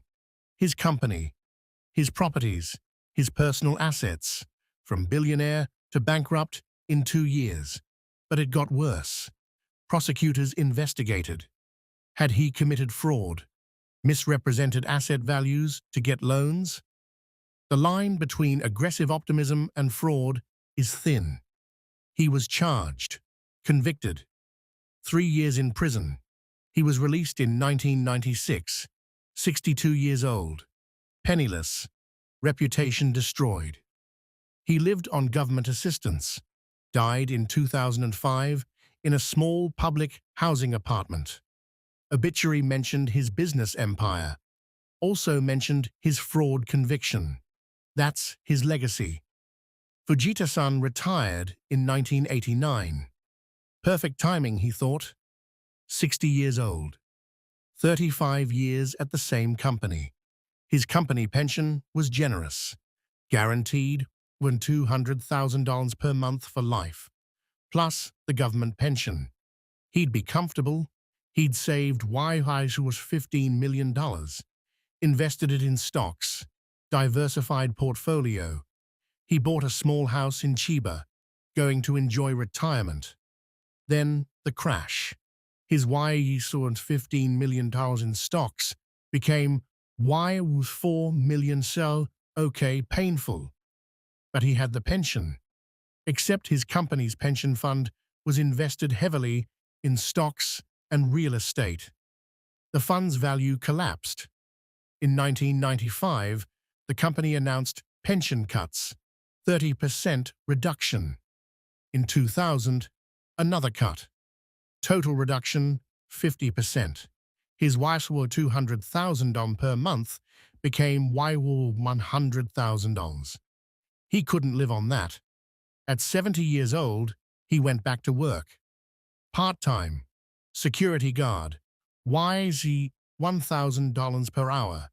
He worked until he was 82, died on the job. Heart attack while working a night shift. This is not how retirement is supposed to work. Ishikawa-san was an artist, sculptor, not famous, but working. The bubble economy was good for artists. Corporations commissioned art for their lobbies. Developers wanted sculptures for their buildings. Money was flowing. Commissions were generous. In 1989, he made $12 million. Best year ever. He rented a larger studio, hired an assistant. In 1991, the commissions stopped. Completely. Overnight. Corporations weren't decorating buildings anymore. They were trying to survive. He went back to teaching. Art classes for adults. £3,000 per session. He never recovered financially. The creative class suffered invisibly. They weren't salaried, no unemployment insurance, no safety net. They just disappeared from the economy. Lin came to Japan from China in 1988. There were jobs, construction jobs, factory jobs, hard work, But the pay was decent by his standards. He sent money home. His family depended on it. He worked 12-hour days, 6 days a week, saved almost everything. In 1991, the construction project stopped. His company laid off the foreign workers first. He tried to find other work, but the economy was collapsing. He overstayed his visa, became undocumented, worked under the table, exploited, paid less, no protections. He was eventually caught, deported in 1995, sent home with less money than he'd come with. His family's situation hadn't improved, might have gotten worse. He took the risk. It didn't pay off. Suzuki-san started a business in 1987, a small import company, bringing European goods to Japan. Got a loan from the bank. $30 million. Easy approval. The business worked. The bubble economy was consuming everything. People wanted luxury goods, European fashion, fancy furniture. By 1990, he was doing well. Thinking about expanding. Then the crash. Consumer spending dried up. Nobody wanted luxury imports. He tried to pivot. Cheaper goods, different markets, but he needed credit, needed to refinance. The bank said no. Credit was frozen. He declared bankruptcy in 1993. In Japan, this isn't just financial, it's social exclusion. Future loans become impossible. Employment is difficult. Shame is profound. He worked odd jobs, couldn't restart his business. 20 years later, he's still paying the price. Kenji was born in 1987. His earliest memories are of a nice house, his father happy, his mother smiling. There are photos from that time, nice vacations, new toys. Then, around 1992, when he was 5, things changed. His father became quiet, stressed, angry. His mother cried a lot. They moved to a smaller apartment. His father said they were downsizing. He didn't understand. As he grew up, he pieced it together. His father had invested heavily, lost everything, was working himself to exhaustion, trying to recover. His parents fought. About money, always about money. They stayed together, but it was hollow. Kenji grew up in the 1990s and 2000s, the lost decades. His teachers told him Japan was a great nation, advanced, prosperous. But that's not what he saw. He saw his father broken, his mother resigned, his opportunities limited. He graduated university in 2009. No jobs, temp work. He's 37 now, still temp work, still living with his parents. He was told Japan was the best. But he only knew decline. These are individual stories. Multiply them by millions. Depression became epidemic, but underreported. Mental health carries stigma in Japan. Help seeking is seen as weakness, so people suffered silently. Suicide rates climbed to over 30,000 annually. They stayed there for years. Financial stress, unemployment, shame. The triggers were clear. Social withdrawal increased. The hikikomori phenomenon, young people locking themselves in their rooms, withdrawing from society entirely. Trust in institutions collapsed. The government couldn't fix it. Banks were part of the problem. Companies abandoned their workers. Who could you trust? This is collective trauma. It lasts for generations. Japan's culture makes this harder. Failure is deeply shameful. Bankruptcy, job loss, inability to provide. These aren't just setbacks. They're fundamental failures of character. So people hide their suffering. They maintain appearances, go through the motions. But inside, they're drowning. Families fracture under the stress. Divorce rates increased.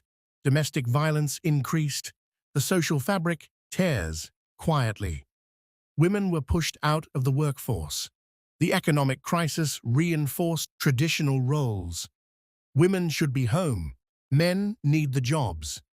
Office lady positions disappeared. Those entry-level jobs for young women. Progress toward gender equality reversed. It would take decades to recover. Tokyo suffered, but eventually stabilized. Rural areas were devastated. Small businesses never recovered. Young people fled to cities seeking any opportunity. The countryside hollowed out. Villages with only elderly residents. Abandoned houses. Closed shops. This demographic collapse is still ongoing. How did people endure? Multiple jobs. A salaryman working part-time on weekends. Selling possessions. Family heirlooms. Anything of value. Moving in with family. 3 generations in small apartments. Delaying marriage. The marriage rate plummeted. Why marry when you can't support a family? Avoiding children. The birth rate collapsed. Children are expensive. The future is uncertain. Giving up dreams. Accepting reality. Lowering expectations. Enduring. Just enduring. Japanese society didn't collapse. Order was maintained. Crime stayed low. Infrastructure kept functioning. There were no riots, no revolution. People adapted. They endured. But at what cost? Individual dreams were sacrificed for collective stability. An entire generation gave up hope to maintain order. Is that resilience? Or is it tragedy? Is survival without hope really winning? These stories, they're not unique to Japan. Every financial crisis has them. The 2008 crash, families losing homes, retirement savings evaporated. The dot-com bust, life savings in worthless stock going back further. The Great Depression, the same patterns. People who did everything right, who followed the rules, who worked hard, and lost everything anyway because the system was broken, and they paid the price. Statistics are clean, impersonal. The Nikkei fell 60%, but behind that number are millions of people, real people, with families, with dreams, with lives, who believed the promise and paid for the bubble. Remember them. When the next bubble forms, and it will, remember them. Remember that numbers represent people, and people suffer. So what can we learn from Japan's lost decades? What are the lessons that should have been learned? And more importantly, are we learning them? Let's start with the fundamentals. Asset bubbles are easy to inflate, incredibly easy. Low interest rates, easy credit, a compelling narrative, social pressure, combine these and prices detach from reality almost effortlessly. But deflating them is devastating. You can't slowly let the air out. Bubbles don't work that way. They burst, suddenly, catastrophically. This time is different. If you hear this phrase, if you find yourself thinking this phrase, run. It's never different. Not really. The assets change. The technology changes. The narrative changes. But human psychology doesn't change. Greed and fear are constants. Collective delusion is incredibly powerful. Entire nations can convince themselves of things that are obviously, objectively false. Tokyo real estate is worth more than all of California. How did anyone believe that? But millions did. Smart people, educated people, experienced people, because everyone around them believed it too. Leverage is dangerous in both directions.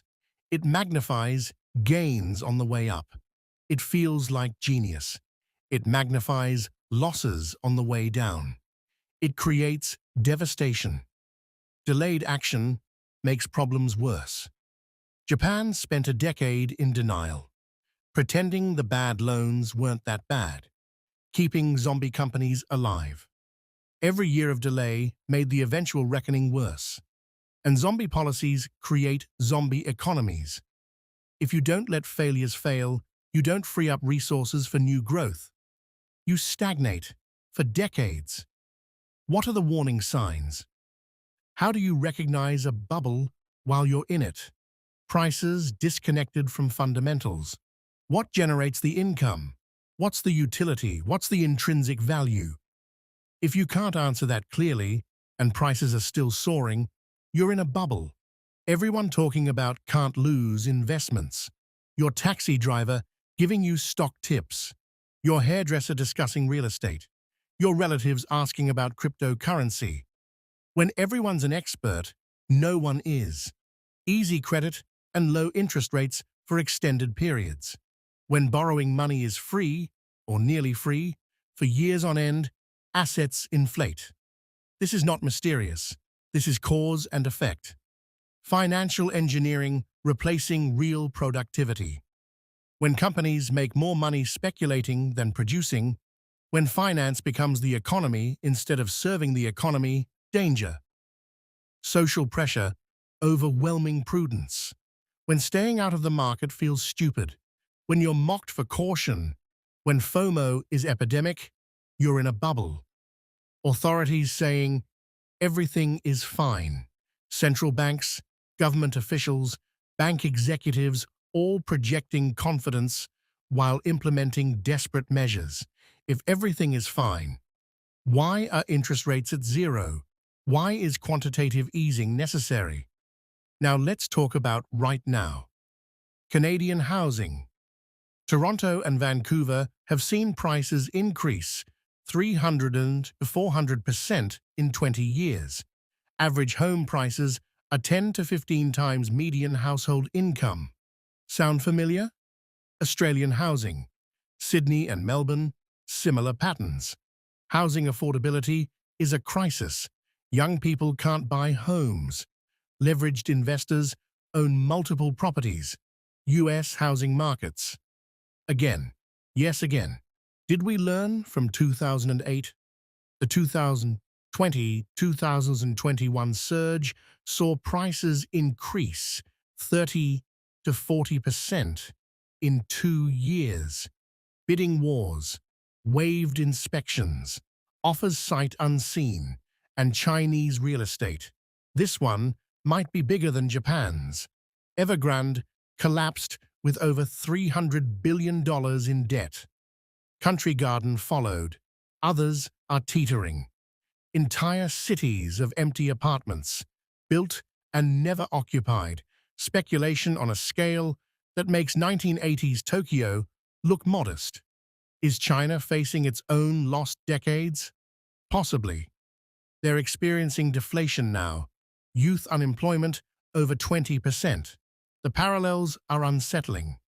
Or how about cryptocurrency?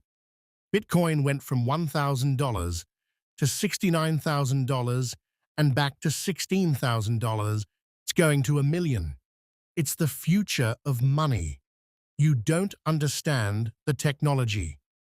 The exact same psychology as tulips and Tokyo real estate. NFTs in 2021 to 2022. JPEGs selling for millions. Digital scarcity has real value. How's that working out? The market collapsed 95%. Tech stock valuations in the late 2010s and 2020s. Companies worth billions with no profits. Growth at any cost. Then interest rates rose and suddenly profits mattered again. Layoffs, crashes, correction. The FOMO investing of 2020-2021 was spectacular. Reddit traders, meme stocks, GameStop, apes together strong. Robinhood accounts. Everyone's a day trader.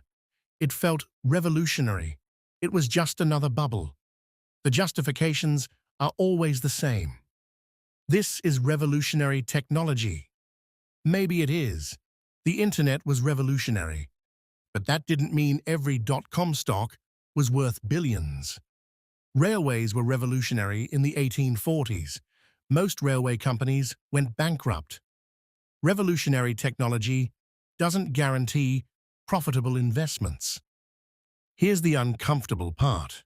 Central banks globally have created the conditions for bubbles.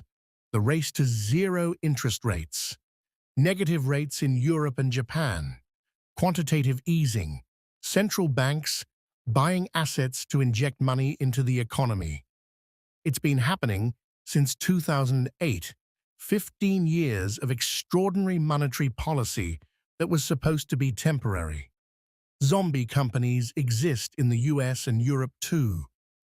Companies that can't pay their debts, but keep borrowing because rates are so low. They're consuming capital, suppressing productivity growth. Japanification is feared globally.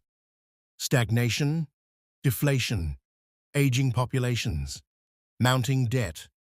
It's not just Japan anymore. Are we all making Japan's mistakes? The Fed, the ECB, the Bank of England, they studied Japan's lost decades, and then they did similar things. Maybe they had no choice. Maybe the alternatives were worse, but the consequences are still coming. The 2008 financial crisis was a real estate bubble, just like Japan's. Excessive lending, assets used as collateral inflating in value, leverage upon leverage. Housing prices never fall, until they did. The US responded faster than Japan did, forced banks to acknowledge losses sooner. Larger stimulus packages. The recovery was faster, but the causes were similar. The psychology was identical. And we didn't learn enough, because the solution was ultra-low interest rates and quantitative easing, which created new bubbles. 2020, 2021, COVID pandemic, governments printed money, trillions, tens of trillions globally, stimulus checks, business loans, unemployment benefits. It was necessary, maybe. The economy was frozen. But the side effects? Asset prices soared. Stocks, housing, cryptocurrency, everything. Not because fundamentals improved, because money was flooding the system. Then, 2022, inflation. Suddenly, prices rising 8%, 9% annually, highest in 40 years. Central banks panicked, raised interest rates aggressively, and the bubbles started popping. Tech stocks down 50 and 70%. Cryptocurrency crashed. Housing cooled. Layoffs in tech. Meta, Google, Amazon, Microsoft, cutting thousands of jobs. The free money era ended. Is this Japan 2.0? Too early to say, but the patterns are familiar. So what should you do? Don't follow the crowd blindly. When everyone says you must invest in X, be very suspicious. Understand what you're investing in. If you can't explain why it's valuable without referencing price movements, you don't understand it. Leverage is tempting but dangerous. Borrowing to invest can work. It can also destroy you. If you can't afford the investment without borrowing, you can't afford the investment. Diversification matters. Don't put everything in one asset class, especially one that's been soaring. Cash seems boring until crashes happen. Having cash, actual cash, earning nothing, seems stupid when everything is going up. It's brilliant when everything crashes, and you can buy low. Don't assume prices only go up. They don't. They never have. They never will. FOMO is your enemy. Fear of missing out drives more bad decisions than anything else. If you feel panicked that you're missing the opportunity, that's exactly when you should pause. Social pressure leads to bad decisions. Your friends are getting rich. Your family is questioning you. The internet is mocking you. Ignore them. Paper gains aren't real until you sell. I'm up 300%. Congratulations. Sell and lock it in. If you don't sell, it's not real, and it can disappear. Losses are devastating psychologically, not just financially. The shame, the regret, the self-blame. Protect yourself psychologically, not just financially. Don't invest what you can't afford to lose. This is cliché because it's true. If losing the money would ruin you, don't invest it. The deeper problem is systemic. Central banks have created moral hazard. Asset prices fall, we'll cut rates and buy assets. Banks fail, we'll bail them out. This encourages risk-taking. It creates bubbles. Too big to fail creates zombie systems. If failures can't fail, the system doesn't self-correct. It just accumulates problems. Income inequality drives asset bubbles. When wages stagnate but asset prices soar, wealth concentrates. The rich get richer through assets. The middle class falls behind.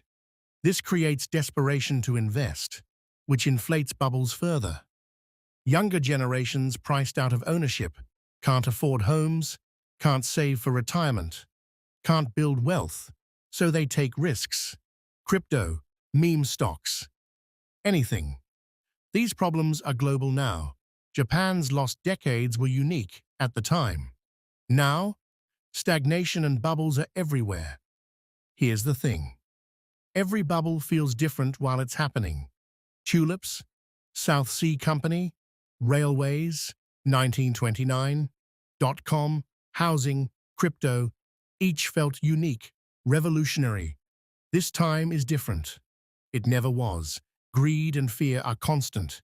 Human psychology hasn't evolved. We're still driven by the same emotions. We want to believe we've found the secret to easy wealth. We never fully learn. Each generation thinks they're smarter than the last. They're not. They just have different technology to speculate on. The next bubble is always forming somewhere. Even as old bubbles burst, new ones inflate. It's a feature of human nature and modern economies, not a bug. Recognizing patterns is your only defense. You can't prevent bubbles. You're not that powerful, but you can recognize them and stay away. Markets do recover, eventually. The Nikkei is finally back to 1989 levels. Only took 35 years. The S&P 500 recovered from 2008 in a few years, but eventually varies wildly. Can you afford to wait? If you're 30, maybe you can wait 30 years for recovery. If you're 50, that's your entire retirement. Your timeline matters more than the markets. The market can stay irrational longer than you can stay solvent. Don't sacrifice your life to the bubble. Don't work yourself to death. Don't destroy your health. Don't abandon your family. For what? Paper wealth that might evaporate. We do have some advantages now. Information travels faster. You can research. You can learn from history. More awareness of bubble dynamics. Articles, podcasts, books about this. Better regulations. Not perfect, not even good, but better than nothing. Diversification is easier. Index funds, global markets, access for everyone. But human nature hasn't changed. We're still greedy, still fearful, still susceptible to FOMO. We still want to believe in easy wealth. Technology hasn't changed that. Here's the final, uncomfortable truth. We're probably in bubbles right now. Which ones? Hard to say for certain. US stocks, housing in certain markets, government debt. We won't know for sure until after they burst. The question isn't if, it's when. Your job is to survive them, not to get rich quick, not to beat the market, just to survive, to not lose everything. Because the people who survive bubbles intact, they're the ones who can buy low when it crashes. They're the ones who rebuild. The ones who went all in at the peak, they're the ones with the horror stories. Remember the salarymen in Tokyo. They weren't stupid. They weren't reckless. They were normal people, caught in extraordinary circumstances. They believed what everyone around them believed, and they paid for it. Don't be them. The evening is settling in. You've spent a day, a metaphorical day, in bubble-era Japan. You've seen the euphoria, the crash, the decades of consequences. Now it's time to reflect. What does this mean for you? What does this mean for your choices? Let's think about that. It's 1995 now. 5 years since it all came apart. You're still at your desk, still working late. The fluorescent lights hum the same tune they always have. But something fundamental has changed. The panic, that raw, animal terror of 1990, has faded. It's been replaced by something worse. Chronic anxiety. The kind that sits in your chest like a stone. The kind you wake up with and go to sleep with. The kind that never quite goes away. You've accepted your losses. The apartment that lost half its value. The stocks that evaporated. The retirement that won't happen the way you planned. You carry them now. They're part of you. Scar tissue that never quite heals. Tomorrow will be the same as today, and the day after that, and the day after that. Let's take stock, shall we? Your apartment, the one you bought at the peak, the one that cost everything, is still underwater. Not literally, thank God, but financially. You owe more than it's worth. You'll probably owe more than it's worth for another decade, maybe longer. Your retirement dreams have been adjusted. Downward, significantly downward. That beachside condo, gone. That comfortable cushion, deflated. You'll work longer than you planned, much longer. Your children's future looks uncertain. The jobs that were promised to their generation, the lifetime employment, the steady climb, those guarantees are crumbling. They'll inherit your anxiety along with your debts. But, you still have a job. That's something. In a country where unemployment is rising, where companies are failing, where the promise of lifetime employment is being quietly abandoned, you still have a job. You're surviving, not thriving. There's a difference. You've learnt the difference intimately, but surviving, that's something. Every night, the same ritual, the nightly accounting. You sit at your small kitchen table, the one that's too expensive for what it is, and you calculate. Debts, expenses, obligations, the mortgage that never seems to shrink, the loan payments that never seem to end.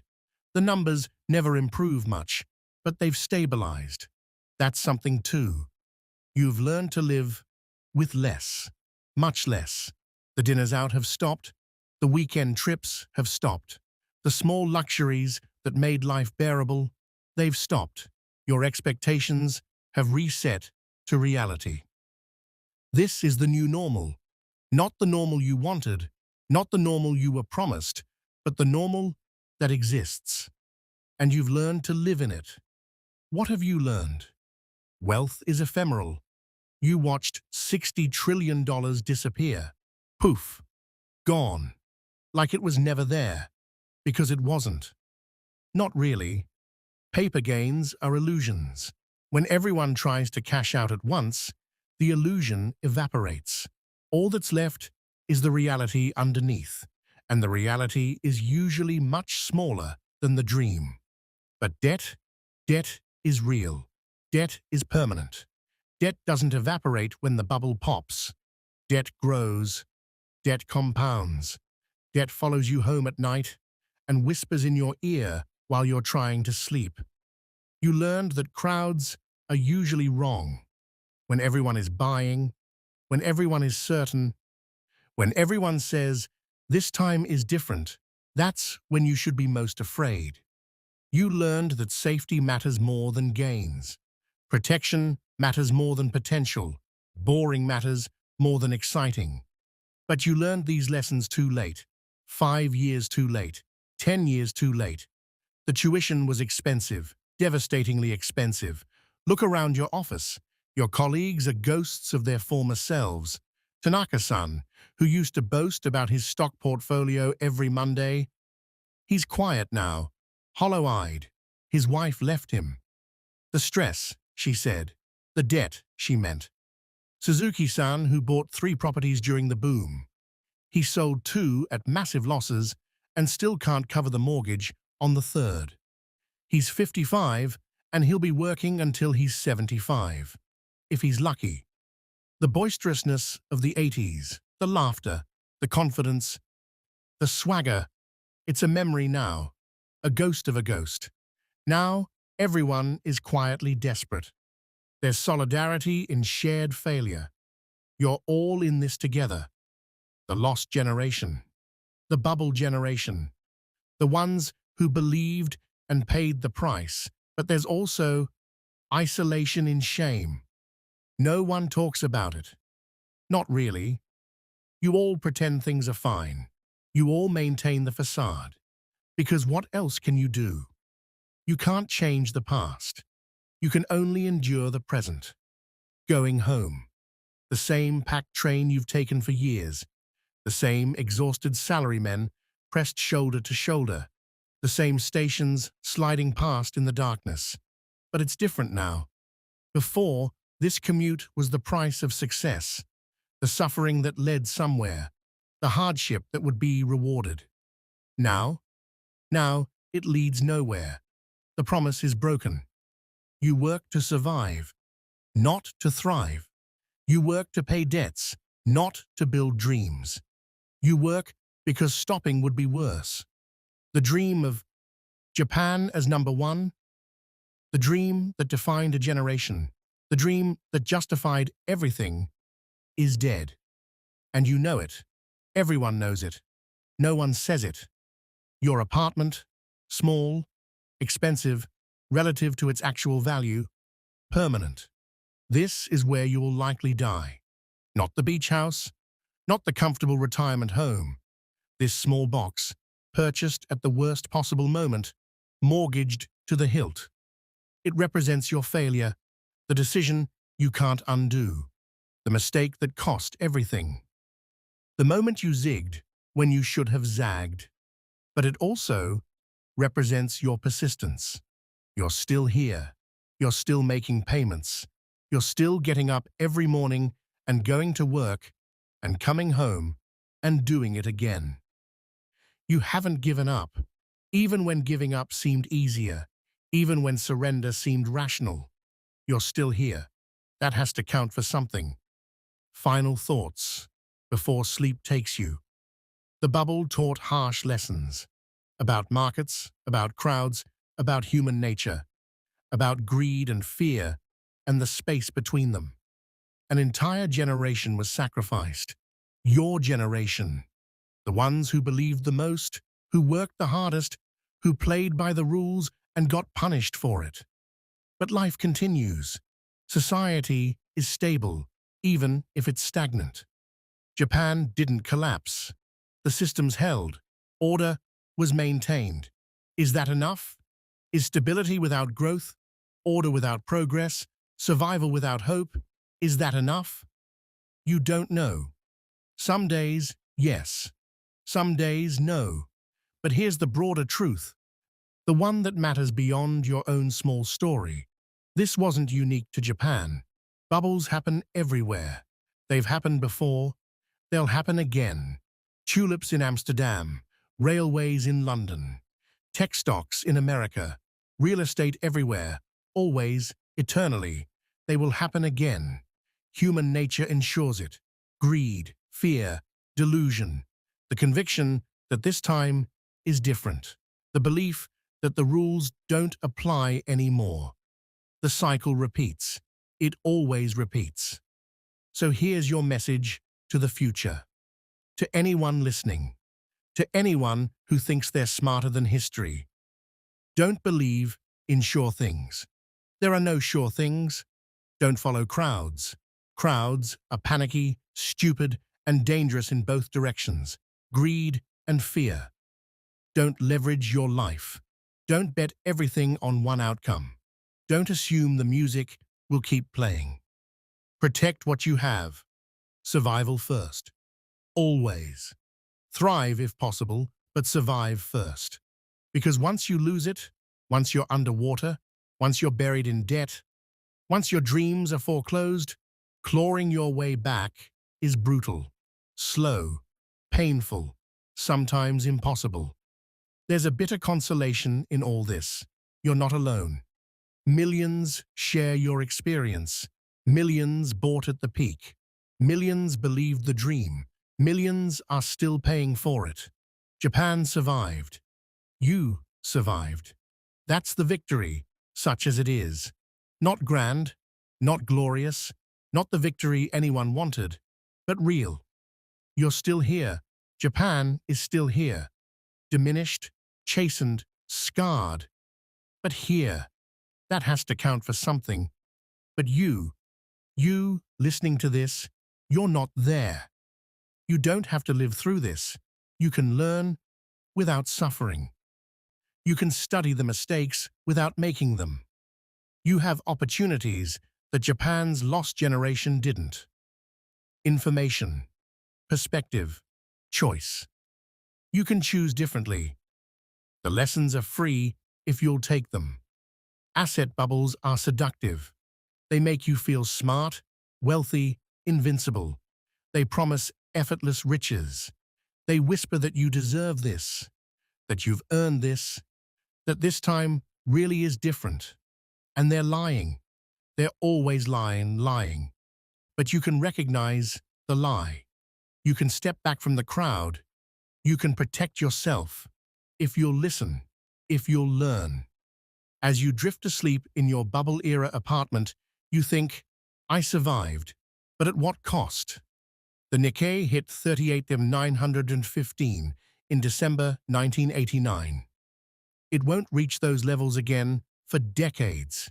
Maybe not in your lifetime. Your dreams, adjusted, downward, permanently. The Japanese miracle ended, not with a bang, with a long, grinding diminishment. But you endured. You're still here. That's the story of the bubble. Everyone survived. Nobody won.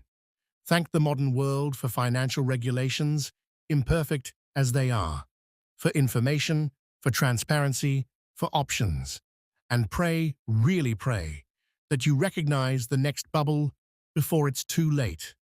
Because there will be a next bubble. There always is. So that's what it's like to live through an asset bubble. The euphoria, the crash, the long, grinding aftermath. But let's shift to another story from history. One of different kinds of power, ambition, and the price of dreams. A story where the losses weren't counted in yen, but in blood, empires, and the very shape of the world.